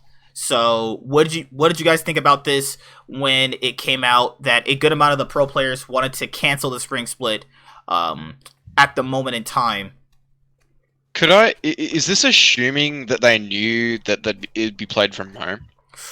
Yeah, it was assumed that it would be played from home. It was the vote had it about Bieber. Then I think it's stupid that they're saying to cancel it. It's so hard, man, because it sucks for people like C9 who are obviously just right now in first place, and if you cancel it, then it's like a big old fuck you for all your hard work, and then you have to take it from a pro player's perspective of them wanting to go home and see their family. And then you also have to factor in, people keep saying, oh, they only play from home, they're not affected by this. You have no clue if they're affected by this. How do you know that? Like, that is so fucking selfish to say, oh, Doublelift's not affected by this, or Korean players are not affected by this. How do you know that? These players are coming over here from different countries away from their family, so yeah, they're affected by this. I don't think it's like as simple as, oh, NA players are lazy. They don't want to, now we'll never be doing well at Worlds anyway. And also, if we're not going to do well at Worlds anyway, then why does this matter if they're going to cancel Spring Split? I mean, these are the same people that said G2 were going to win MSI last year and then got surprised that G2 won MSI last year. Like, you should... I've been pretty vocal about this in a lot of ways. All right. I think that people are playing on the players in a really pathetic way. Right? I think that it's the owners and the commissioner of the LCS purposely knew what they were doing when they were listed number one, and they tried making it seem like the number one reason was spring split doesn't matter. Because when you're listening to, like, I've listened to a lot of Travis Gafford's interviews. There's another one that came out today where Santorin on FlyQuest, a FlyQuest video where he actually talked about why he voted to cancel it. And there's a lot of things that make a lot more sense to me. The first major reason is only 19, and this is, I mean, I only saw the LCS and Track Academy, but only 19 of the 50 plus players that play in the LCS are actual Americans. Oh my god. LCS, what are you doing? But there's a large portion of the NA population that are from Canada. That's true, also. And I'm sure I can tell you, because I know what my mom's like, you know, even as an adult I am. If she lived in a place that thought she'd get better health care and she knew I was in the hotbed of California, she would be telling me to come to a place that has better health care all the way. So if you look at like European people, especially Danish people or Canadians and Koreans, if you had the choice of staying in playing the rest of Spring Split in what was considered one of the hotbeds of the world with coronavirus, or to potentially, because countries are still expediting people back to their countries, and they're telling people, like their citizens, hey, if you're in these places like America, please come home. You'll be under quarantine for a few weeks, but you'll have better healthcare options home. It makes sense that they would want that. You know, in Santorin's video, he mentioned that almost all the Danish players have stated they want to go home. They don't want to be in America right now because of this. And yes, they're going to be. A lot of them are sitting at home and sheltered. You know, listening to the Apollo interview, he said pretty much all the players are in their apartments, and that's all that's going on. But you know, he mentioned that a lot of these orgs are having all of their staff go out and do all the grocery shopping for players, doing all these things for players. So like, not like maybe the players aren't also the ones at risk, but all of the extra staff members are at risk. People that can't afford to get sick. This is the one thing that'll chime in right now.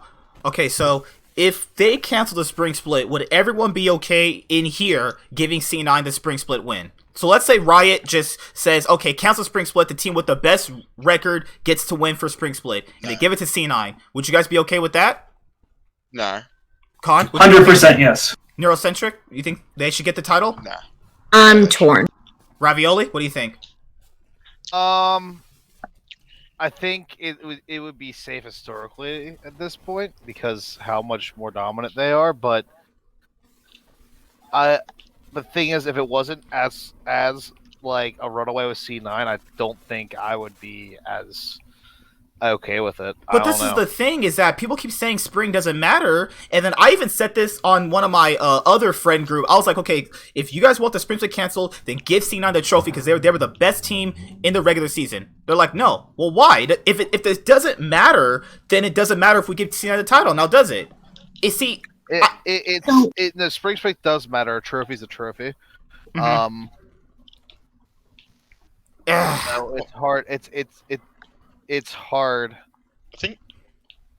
So I have kind of like a multifaceted opinion on this, and I have been doing a lot of like, I saw the article initially and then I watched some Travis Gafford videos, you know, because he's had a lot of, when he has like his whole video on it just completely, and then he has his various interviews with different players.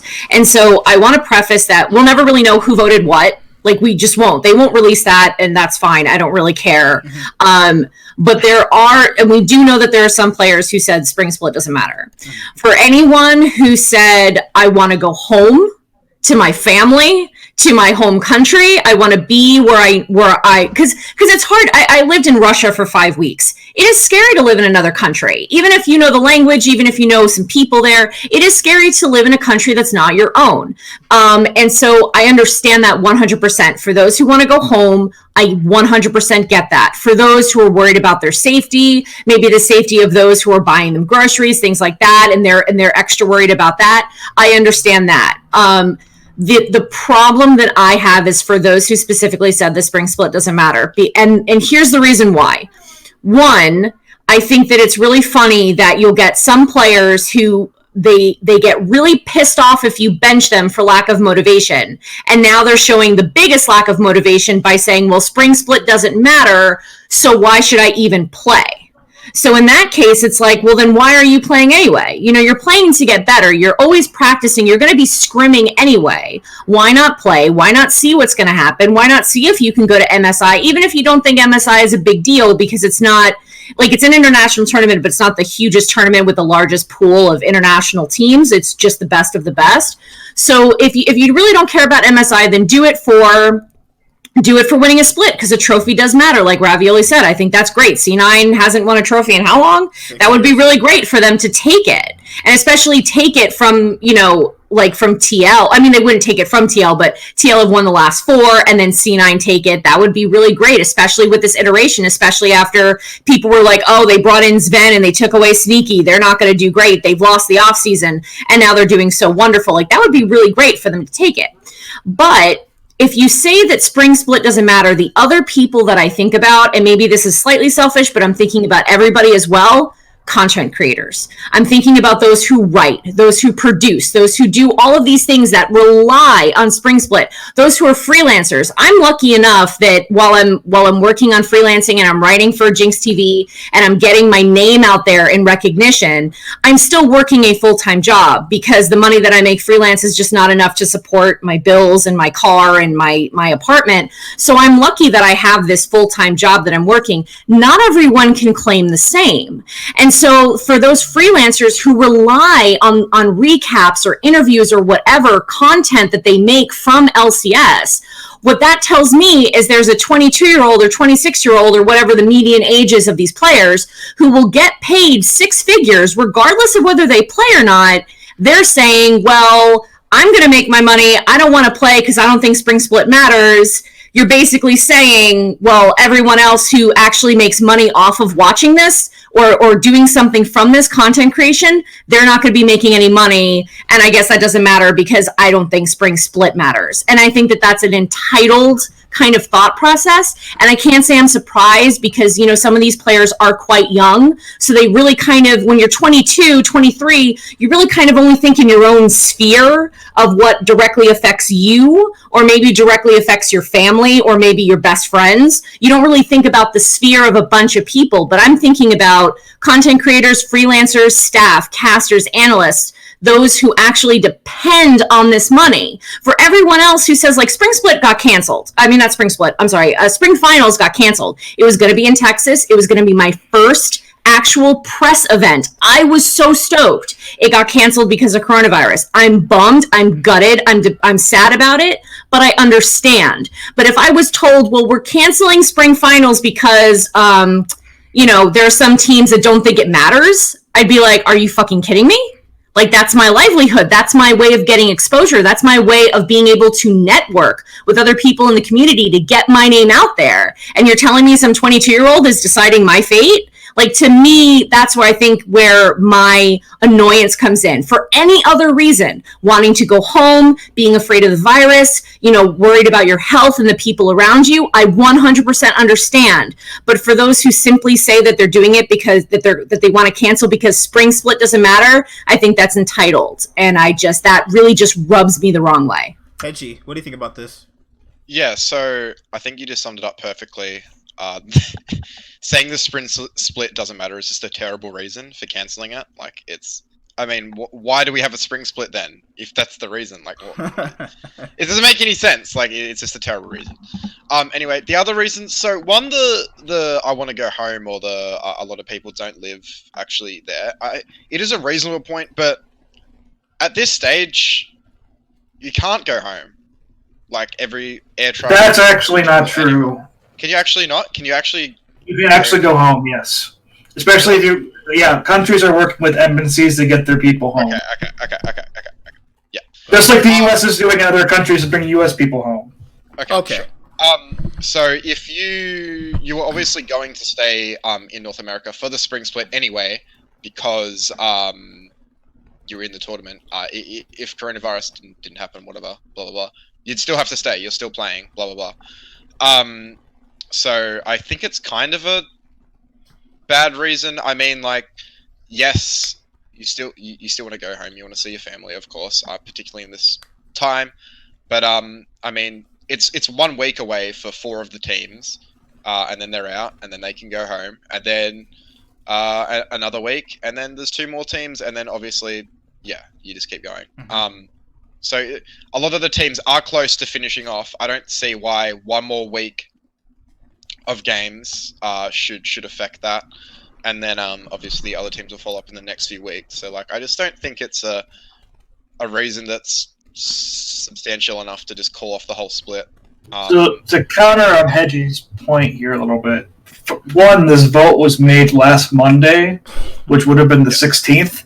So that obviously could be a whole week potential quarantine time, because like I said, anybody who's going to go home to a country, especially, like, they're going to be quarantined for 2 to 3 weeks minimum.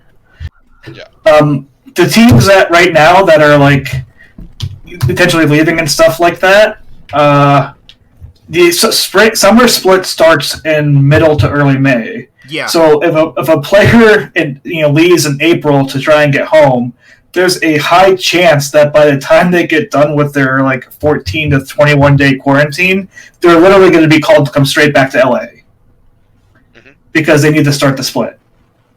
Okay. But for me, my big thing is one.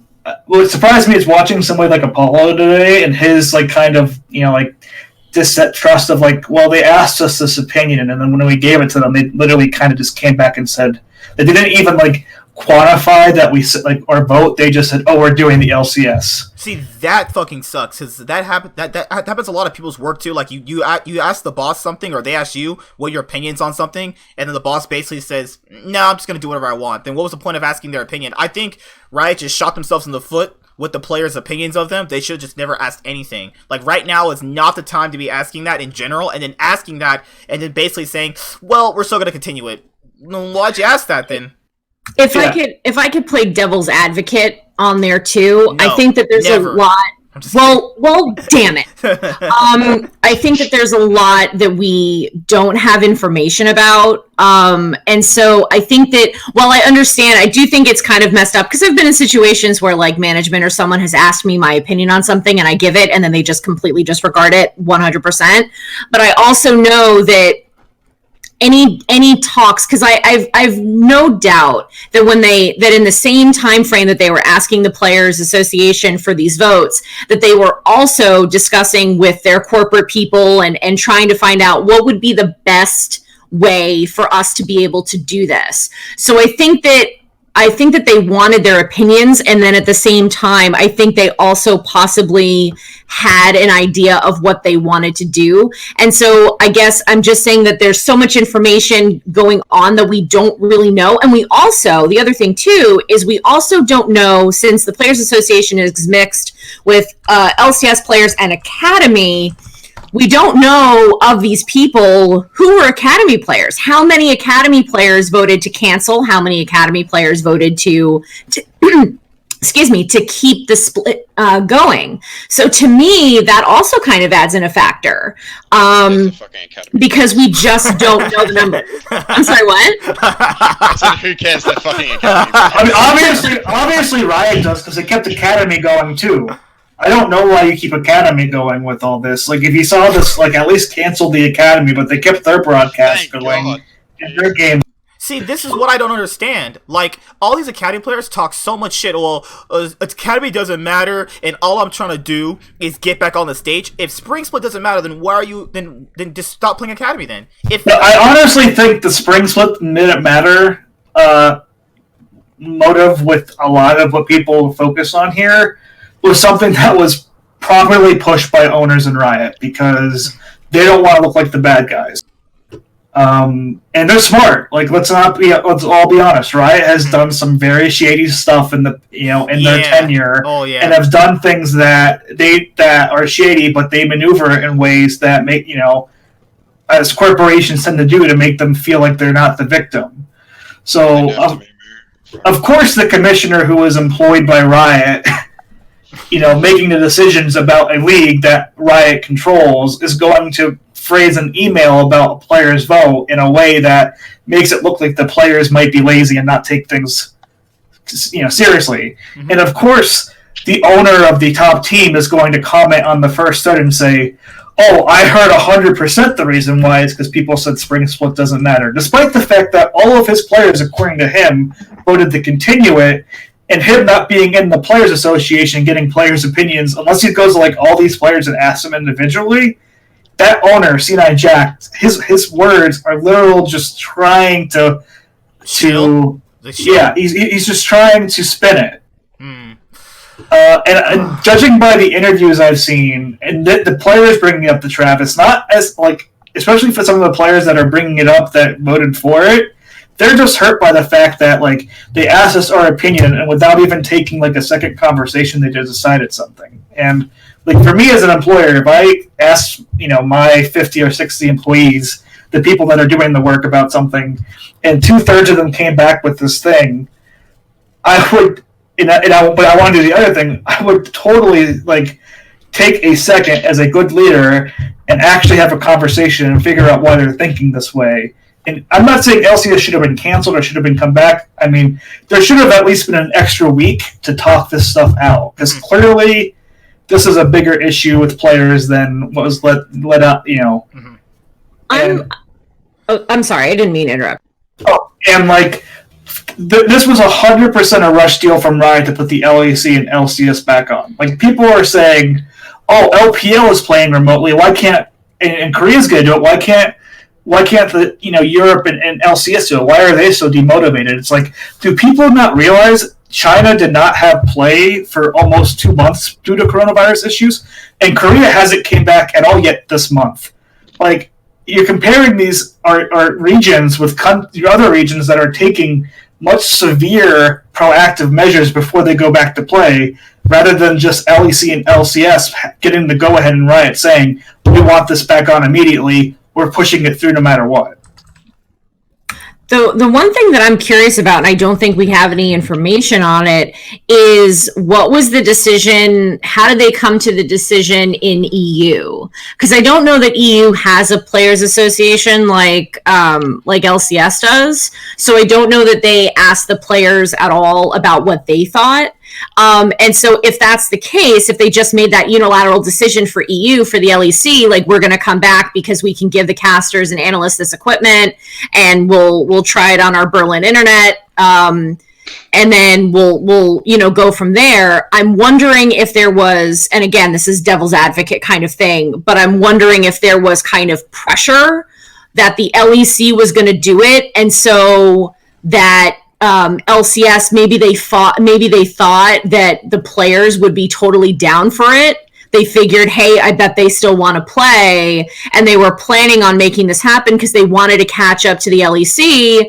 And then when the players seem to, for a variety of reasons, not want to do it, I wonder if they still made the decision to go ahead because the LEC was going for it. I don't think that excuses anything. I'm trying to kind of spitball the thought process on why they asked the Players Association and then still went ahead with doing this. I think there's just a lot of extra factors that we don't really know. They would do it no matter what. LEC and LCS are the two places that are run basically by Riot California. And they literally mirror each other. The same time that LEC, the same week that LEC said they're postponing games, LCS came out a day or two later. No, it was actually that evening. Oh, it was that evening? Sorry, yeah. So these decisions for LEC and LCS are legit being made by the same people. Although as much as they wanted to phrase it, they are 100% are. And the reason why Riot made these decisions is because they thought everybody's at home quarantined. There's no sports going on. There's not really entertainment. There's no movie theaters. Let's push our games and our league back as quick as possible in hopes that we get this extra traffic of people watching us. Because that's all they care about. To be fair, the LEC was canceled because an actual LEC staff member on the production team may have come in contact with someone who had the virus. And so they shut it down immediately because they wanted to quarantine everybody so that way they didn't want to risk everybody else being sick and staying there longer than they had to, because that's what I had gathered, was that they were maybe about 20 minutes from actually being on air when they found out that a crew member had been exposed to COVID-19. That person was immediately quarantined, and then everybody that had been in the studio that day was sent home and immediately quarantined and told to stay home for 2 weeks. And then I believe that the LCS probably just followed suit because they were scared of what could happen. Well, Ryan doesn't want to get sued. Ravioli, what do you think about this? It's hard to know what their thought processes are without getting the word from people internally.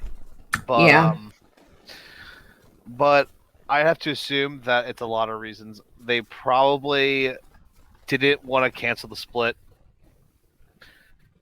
because simply for integrity, and they can't really put it off any further because of this preparation for summer split. They also, the fact that opportunity to boost numbers was probably a factor, and there are probably a lot of factors. I'm not sure I have an issue with the league making unilateral decision like this.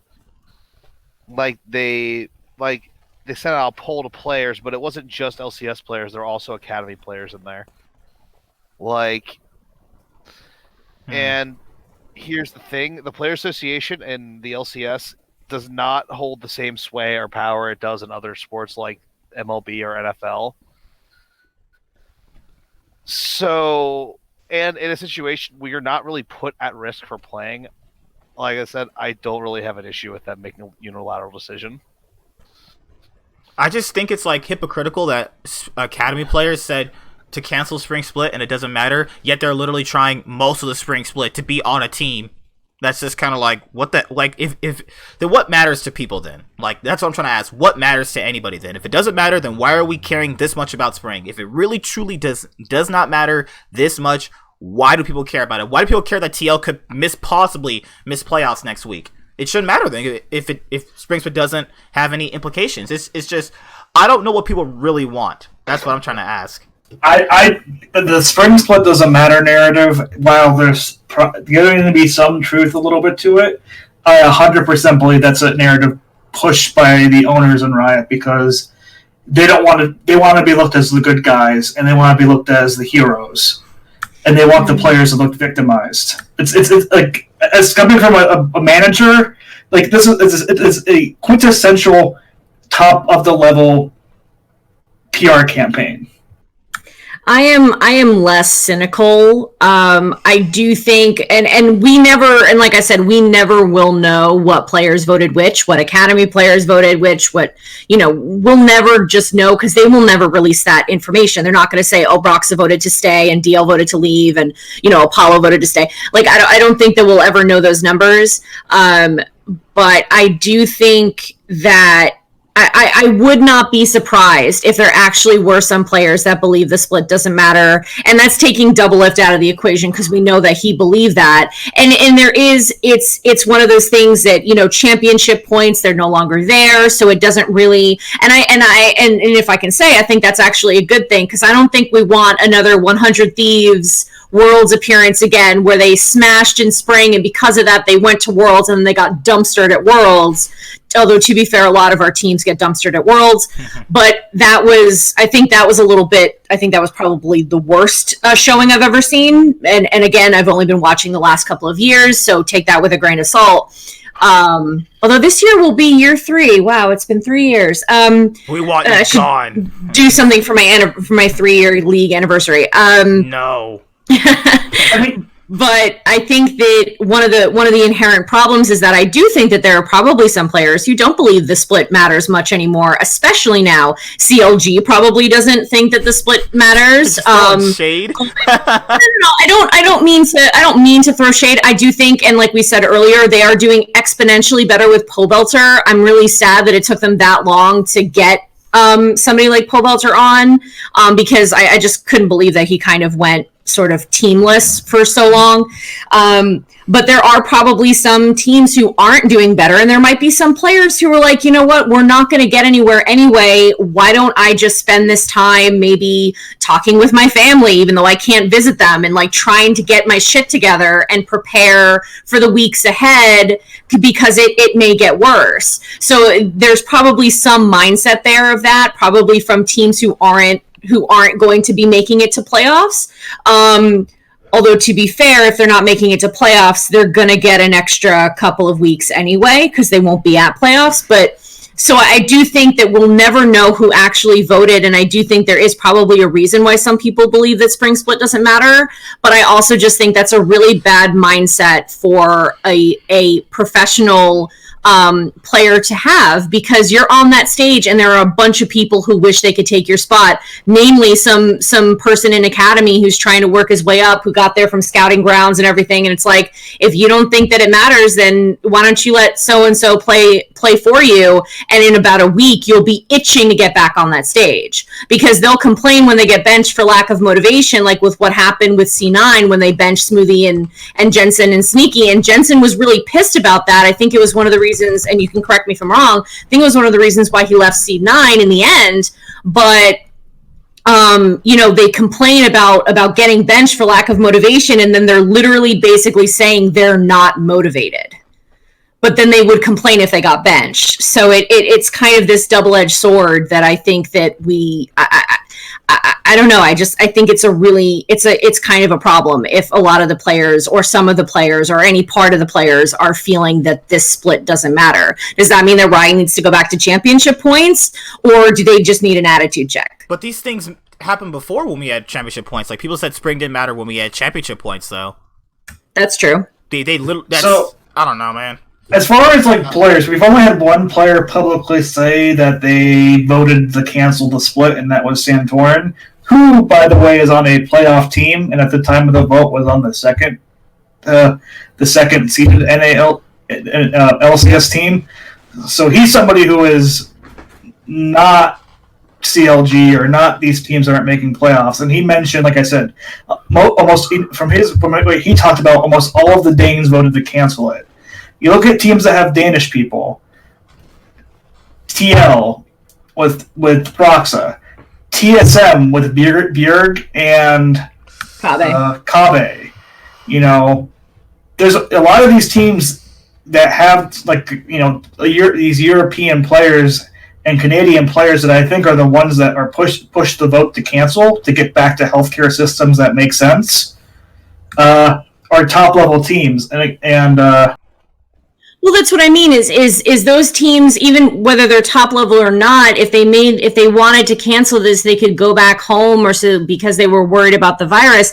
That 100% makes sense. But for any team who just said that spring split doesn't matter, I have a hard time believing that someone on C9 would say that, or someone on FlyQuest, or someone on TSM, if their only reasoning was, does spring split matter? Taking out any of the other reasons. I'm only talking about that. Not disagreeing with you, but I think we're focusing so much on that method because that's exactly what the PR campaign wants you to focus on. They don't want you to focus on the other part. They want you to say that these players are horrible, these players are lazy, these players are that, because it makes the owners the ones that have the power to do things. And I'm not saying focusing on all of it. You really just talked about the players part. Right, but I've also talked about the fact that I understand any player who wants to go home to their families. I mean, I discussed also briefly about being able to go home to your native country where your family is and be around the people that you love in the country that you recognize. I understand that mindset. I understand the mindset of those who are afraid of the virus itself and they don't want to get sick and everything like that. And you're right that the spring split doesn't matter. Line is something that people stick to most but unfortunately, I think the reason why it speaks to us so much, and not just because of any PR line, if you want to get into that discussion about Riot's motivations, but also because The other two, going home to your home country and worrying about the coronavirus, I think we all understand. There's something inherently understandable about those mindsets. It's the spring split mindset, and whether or not it matters is the thing that a lot of people can disagree on. And so I think that's why we talk about it the most, because the other two, it's like, oh yeah, that makes total 100% sense. I think we're all in agreement on that. Whereas the spring split doesn't matter trope is something that people don't agree on. And I think that's why it's talked about probably more so than a PR thing, but I'm also less cynical about this than maybe others, and that might, like kind of separate me from others, but I think that's why people talk about it the most. Sorry. Well, it's like I said, I basically said my piece on this. You're so torn. I'm kind of torn. I think you should just play it out for multiple reasons. Like I said earlier, before when we even started, it was nice to have something to watch. And I think there's something to say for that. I think there's something to say for having something going with some semblance of normalcy in this kind of time. So, I, for one, am happy that it's happening. And I'm enjoying having things to write again. I actually enjoy making content. Like without the spring split, I was thinking like, what can I really do, honestly? I mean, there's other things that I can try to do, but it's, a lot of the competitive league stuff that goes on is a good majority place filled with content, and not having that is like, well, what do you really do? Do you just post highlight videos? I can't just post highlight videos. I'm not fucking good. It's just, I think Riot just should have never, well, not never. It's so hard to say. Right now was not the time to do it. They should have never sent it out when they did, because they were already, getting probably information that they had to probably cancel with the local health authorities and all that other stuff. And it's very, very bad from your boss to ask employees, hey, what do you think about this? Well, your opinion doesn't matter. Fuck you. It's like, I understand how players can feel that way, because that's really how it felt. I've literally witnessed that just like 2 days ago on my job. Like, and people say they're lazy. How are they lazy? They literally put in like all their lives into this. They're literally not lazy. I think from all of us working, when someone calls you lazy and that person doesn't have a job, it's like, what the like, come on, like, how are you lazy and yet you work like 60 hours a week? Like, doesn't make any sense whatsoever. That's just me personally, I think what it also highlights, and this is something else that needs to be talked about, is what role does the player association have in the League of Legends community? If they don't have the power to make their voices known, then what is the point of the Players Association? And I think that is something worrisome, because the Players Association is supposed to be kind of advocacy for the players to get the things that they need, things that they should fight for, and, et cetera, et cetera. But if they're not even getting listened to something on this, then I think that really highlights the lack of efficacy of the Players Association baseline. And I think that is also something to kind of talk about. God. What is the point of the Players Association if they're not going to be listened to?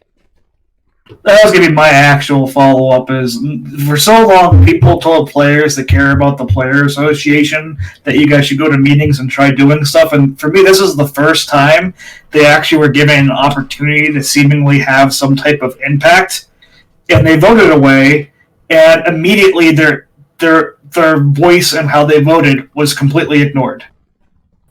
Yeah, and for me, it's one of these things where I hope this starts opening up people's eyes to realize, like, owners have very little say. Players have very little say. The only people that actually matter in these decisions for the LCS and LEC is Riot. And if that isn't scary for people in this franchise system where we've had, and just LCS, 2 teams have to sell because their organizations were going bankrupt, and a third team have really, bad stuff going on. Like, people need, and you have reports coming out that really one of the organizations are kind of being profitable. Like, you have to start realizing whenever you have this third party running this league, who is perfectly okay based on all the things they've said in the past, running it as a non-profit type non-profit campaign for the fans.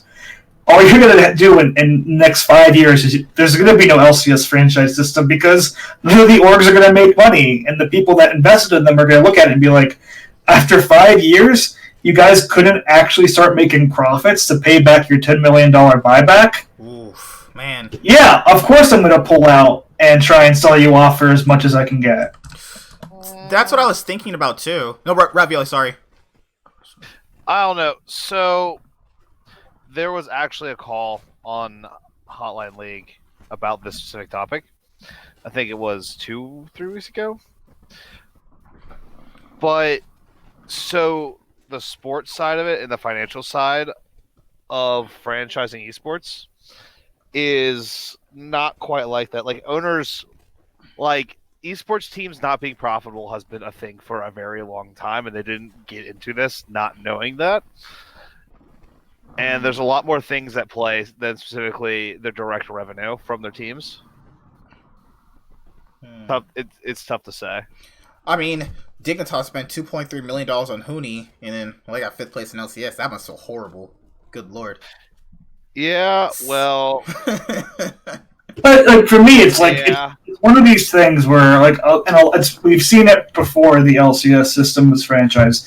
You had these like very big, people looking at this because as much as people hate to think this because $10 million sounds like a lot of money, for a lot of these people that are buying these LCS orgs to franchise them, $10 million is like it's like a prop bet at a casino. Obviously, no person's betting $10 million at a casino, but for them, it's like, well, either this will fail and I'll be out $10 million and that's going to suck, or if this does work out, it can become a big profitable business and I'll make potentially hundreds of $1 million for.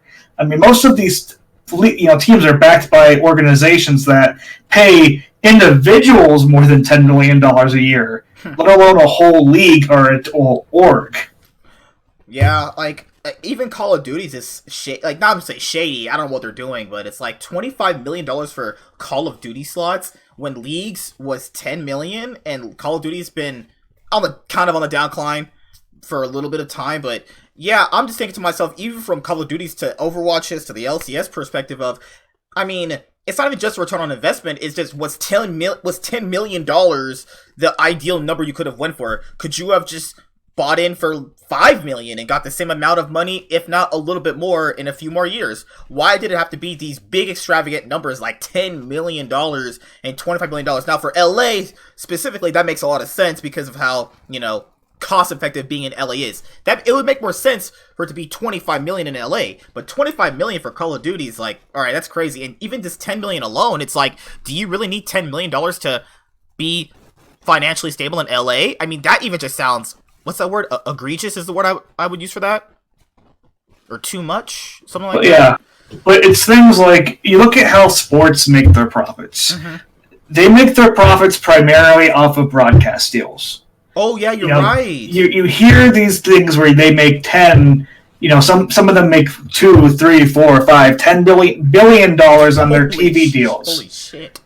And that's what really funds most of their enterprises. They aren't making money on selling tickets and stuff like that besides baseball. Baseball makes money off selling tickets because they played 156 games a year. But like football does not make money off of very much money off of their in-game tickets. All their money comes from broadcast deals. The LCS has, in everything besides a couple instances in China, there has been next to no looking at a broadcast deal to help these leagues survive. Because in Riot's opinion, the people who actually get to make these decisions, they would rather have all these streaming platforms be able to show their games so it can reach more people for free, because that helps their overall end game investment as a company who makes the video game. They aren't thinking about, hey, if we make a deal with a YouTube or Twitch, or even if Mixer wants to throw money in there, that could maybe be $100 million for 3 years for broadcasting deals. Guess what? you split that $100 million 3 ways. All their teams get their $10 million buyback in those 3 years, and you can start actually looking to make a profit for the future. Why aren't you running the LCS con? Good lord, man. What? Yeah. Any of you guys have any last thoughts on this? No, I tend to try to stay out of The money. the potential, the money side of it, because I don't know enough about the internal workings of the league. Okay. So anything I say is probably going to be misinformed on this front. No. Yeah, I'm kind of the same mindset when it comes to like the inner workings of franchising and the money and all that. All right, so last thing we'll go over tonight, since we have a little bit of free time, is we have the standings here for the LCS teams and the matches for the last few weeks right here. So we know TL has to go, at least what we say they have to go perfect, right, or at least 1-1.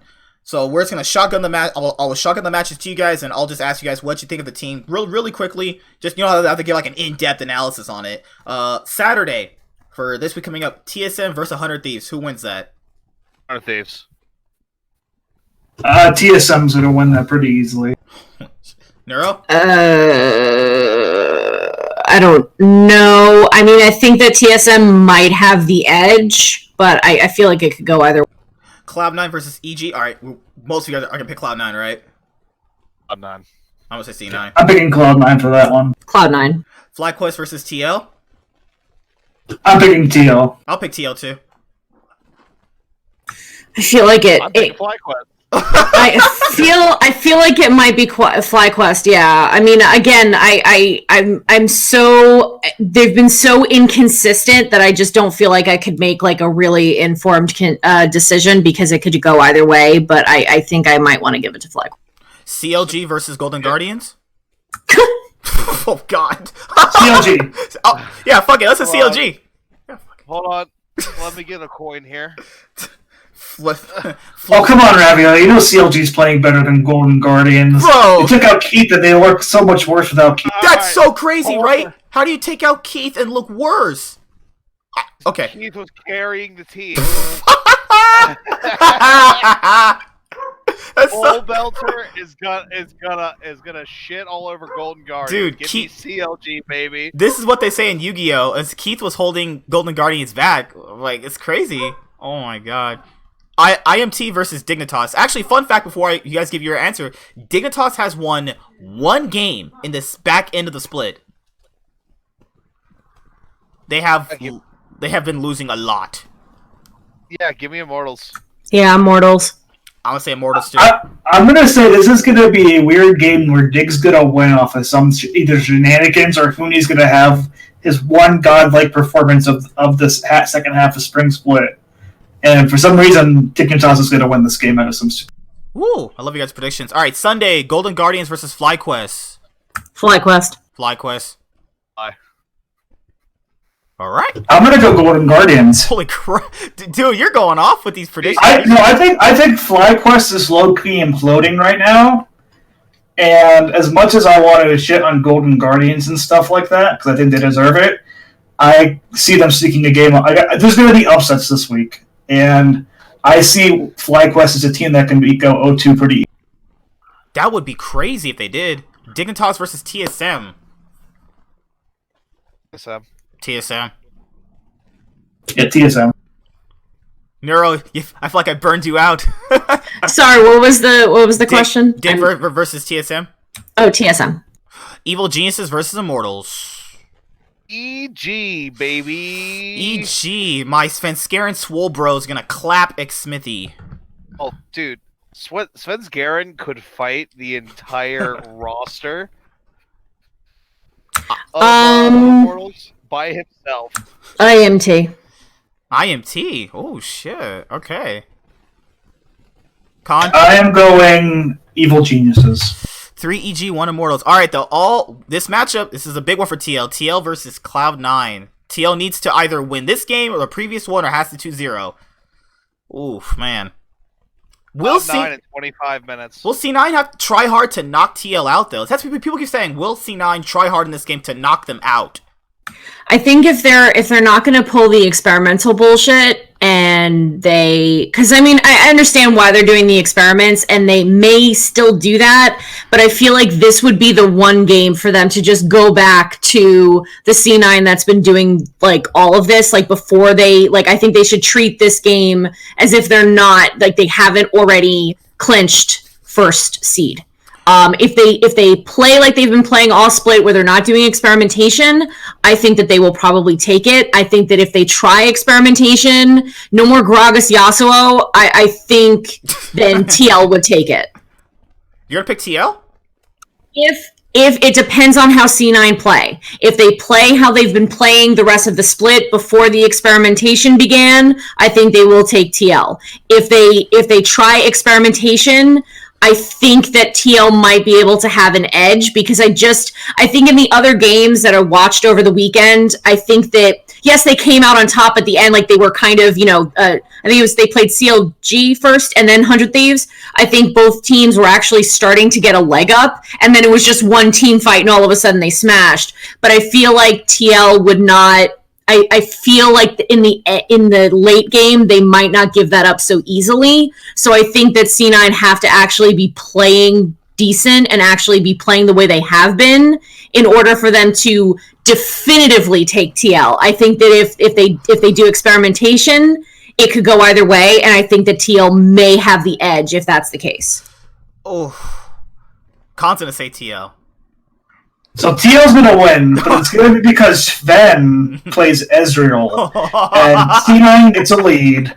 But for some reason, around Baron, as TL starts coming back, he's gonna get caught out for no godforsaken reason. TL's gonna take Baron, they're gonna win this game, and then, because the next prediction's gonna happen, and TL's gonna win a tiebreaker against FlyQuest, TL's gonna be the fourth seed going in the playoffs in the first round against Cloud9, where they will beat Cloud9 in the first round. Oh my god. I love you guys' predictions. It's crazy. Dude, can I please have that shit you're smoking? That's I mean, I'm also doing this partial for like the meme portions because I'm trying to entertain a podcast, but I do think seriously though, TL's gonna win, and I do think IMT and 100 Thieves are gonna go 0-2. And I think FlyQuest might have a chance too. Which, I'm telling you, C9 does not want TL in the playoffs, so they're going to try hard this game. And C9 does not want to see TL in the first round of playoffs. This would be a good game. I think this would be a good game, honestly. I don't know. I have trouble picking TL over anybody right now because they're just not a good team right now. Fair enough. Not good. That's perfectly fair. Like the onus is on TL to prove to me that they're good at this point. That's 100% correct. I would say, God, I do want to say TL too. I'm torn myself because this could be a game where C9 get behind on and then they just lose. I think C9 is just they're gonna get out the shotgun and the shovel and bury old Yeller behind the shed. Oh my god. I'll just say C9. Okay. Oh, good lord, man. 100 Thieves versus Counter Logic Trash. 100 Thieves. 100 Thieves is surging, dude. That's my other prediction that I said that's gonna happen. Is I said 100 Thieves is gonna surge and make the playoffs. CLG is going to beat 100 T this game. And CLG's been playing pretty damn well these last few weeks, so I see them going 2-0 this week because, god damn it, they deserve it too. They're gonna almost double their wins in the final week. Dude, I mean, didn't they do the same thing last spring where they fucks up so hard early at the end of the spring split on like this big surge? Oh yeah, yeah, you're right. And like they barely missed playoffs, but it was like coming out of spring. You're like, holy fuck, CLG went like 7-2 or 7-2 in the back half of the split. Like, if they were at least half decent the first half, they would have made playoffs. I remember when Power Vivo was carrying their ass with Darshan. Gosh. All right, so that's been pretty much it. You guys have any parting words before we go? Cancel MSI. Please.